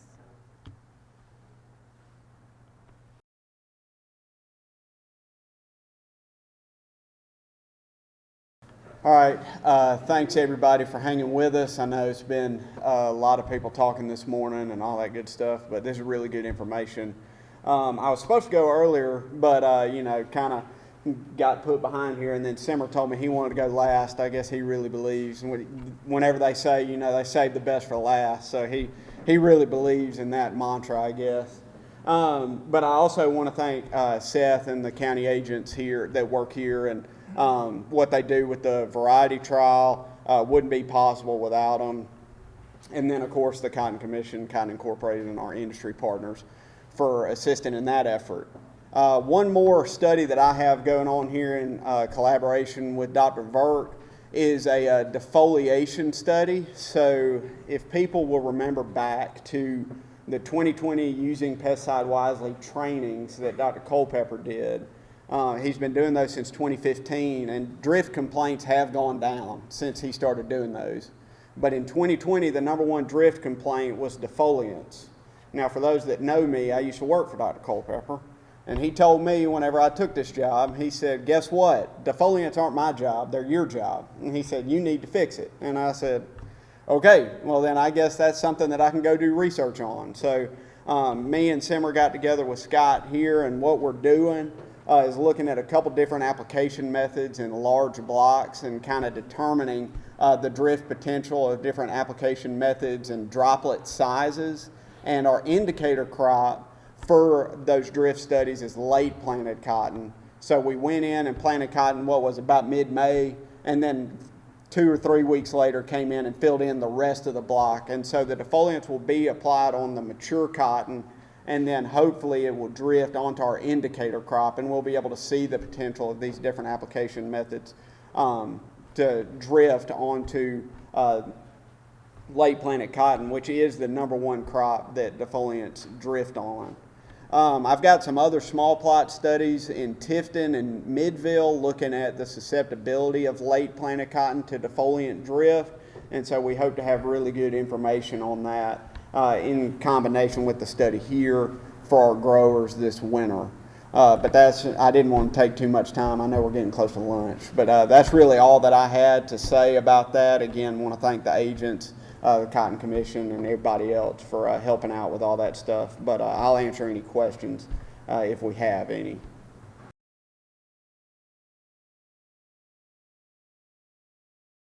All right, well, good morning, everybody. My name is Simmer Work. I'm an Extension Precision Ag Specialist based out of Tifton.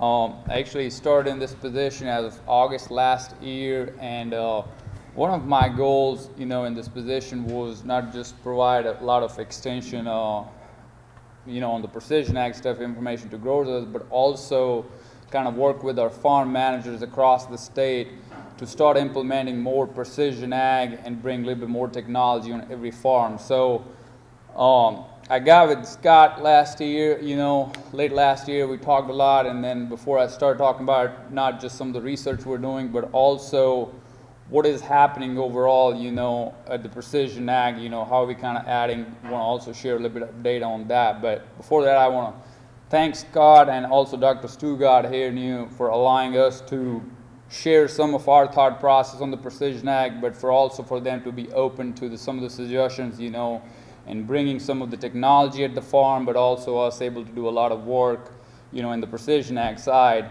At the same time, I want to thank the Peanut Commission and the Cotton Commission for a lot of funding support and also providing us other resources so we can do all this precision ag research, all these research stations, and also where Plains is one of the stations. So when I talk about the precision ag, I'll go what we study, but also what we look at is, one of the very basic things that Scott already has is the GPS and auto steer. He had some of this basic stuff already out here. What we kind of looked at when we met was how do we kind of start implementing more layers or add more layers to it. And one of the basic ones right after that was, the variable rate fertility. Does he have, so he got a buggy equipped now with a variable rate fertilizer applications to do that, and he's already implementing grid-based soil sampling, working with our private company. And one of the things we talked about, we actually have a research here also, is they're doing grid-based sampling, but a lot of questions from our growers, whether peanut or cotton growers is, can we go to something a little bit more cheaper but also more effective and not keep going back to the same grids every year because it gets expensive and it's laborious, and a lot of our growers also are asking about, a better zone management strategies or ways so they can manage their fertility better, but also variable rate fertilizer applications. So we got 2 different projects funded from Peanut Commission this year. The first one is looking at the variable rate lime application, which is we're doing with the grower in Tifton, just looking at, when we do a zone-based lime application, how does that benefit, versus just doing a one uniform application. The second part is, which I've done a good bit of work in the past on assessing. If you think about a fertilizer spreader, especially the broadcast type, they're not really efficient, on uniformly spreading the material. We're looking at this at different studies in corn, cotton, and peanuts. One of the studies in peanuts we're looking at, especially when I was talking to Chris Pillon and other peanut specialists, is we apply gypsum with these spreaders. And the way the fertilizer spreader handles the gypsum, which is even different from the granule fertilizer, is totally different because it has so much inefficient application across the distribution, but also because of the flow of it on the conveyor chain and how it comes out. So me and Dr. Glenn Harris are looking at one of the studies which we're doing here at the farm this year, is just looking at how much that pulsing effect of the spreader is affecting the distribution along the swath. And some of the initial data we collected is, and that goes back to, if Dr. Harris is looking at different application rates, right? Should a grower apply a 500 pound, 750, and 1,000 pound? At the end of the day, what I'm looking at is, if a grower has a spreader set to apply 750, is he really applying 750 across the swath? And our data shows, there is easily as much as variability that some of the points or zone or along the swath, there are rows that are only getting 250 pounds even when he's set to do 750, and there are some rows that are getting as much as 1,500. So that kind of tells you, why we talk about, calibrating it for the material we're spreading, calibrating for any time we change the setting. And then the other project we're also looking at here next year, is a project funded with Cotton Commission, is again what I said earlier, a lot of interest from our growers on looking at different zone-based management strategies for fertilizer, especially variable rate applications. And me and Scott have talked about, he's already got the fields, where he's doing grid sampling, collecting or using the soil sampling to inform his variable rate application. So we're going to try to take some of that information and pick 1 or 2 fields to do some cotton fertility work, along with other parts of the state. Besides the project Cam just talked about, the other things that are happening, I saw folks from Vantage here where we also had planned to do some other sprayer research, but maybe it's for better, especially the weather we had, we weren't able to get out in the field. But also Scott, and again, thanks to Dr. Stugard for, allowing Scott to make all these changes, where both his peanut sprayer and the big John Deere 6700 is getting upgraded with a rate control technology and a section control technology. So that's just kind of expanding our abilities to do more spray research here in the next coming years. Some of the other things we have on the radar is we also looked at his planter, and harvester, to see what sort of technology we can bring so we can answer some of the questions from the growers related to that. When I talk about planter, I see Brittany and Travis sitting here and Dr. Stugard sitting there, so you need to talk to him before he leaves. But that's the whole idea, slowly we took 2 or 3 projects this year, but next year we're going to look at, again, like I said, the sprayers and everything else is already getting upgraded. We're already looking at some droplet size spray application work, and then also some of the planter work for next year is in the plan after we get some of the technology upgraded here. With that, I'll again like to thank everybody, Scott, his crew, for being very supportive in all the research, and again, Peanut Commission, Cotton Commission, and also Dr. Stugard for being supportive of all the precision ag work we do. Any questions, I'll be glad to answer. All right, well, that concludes our show for today. Appreciate everybody coming out again. Got a few people I'd like to thank. First of all, the crew here again for everything they do. County agents for everything they've done, helping with this, working with us, and hopefully continue to work with them and maybe bring some more projects here. I'd like to thank our sponsors. Most of them are here. Just raise your hand when I call them. Nutrient Ag, Georgia Farm Bureau of Webster County. I don't think he's here yet. I think he was coming hopefully to have lunch. Oh, is he? Okay. Israel Farm Supply. I know AJ was here. I see him out there. Vantage Southeast. Cultivar Agri-Sciences. I don't believe I've seen Dennis Jones here today. BASF. Buffalo Peanut Company. I knew they was here.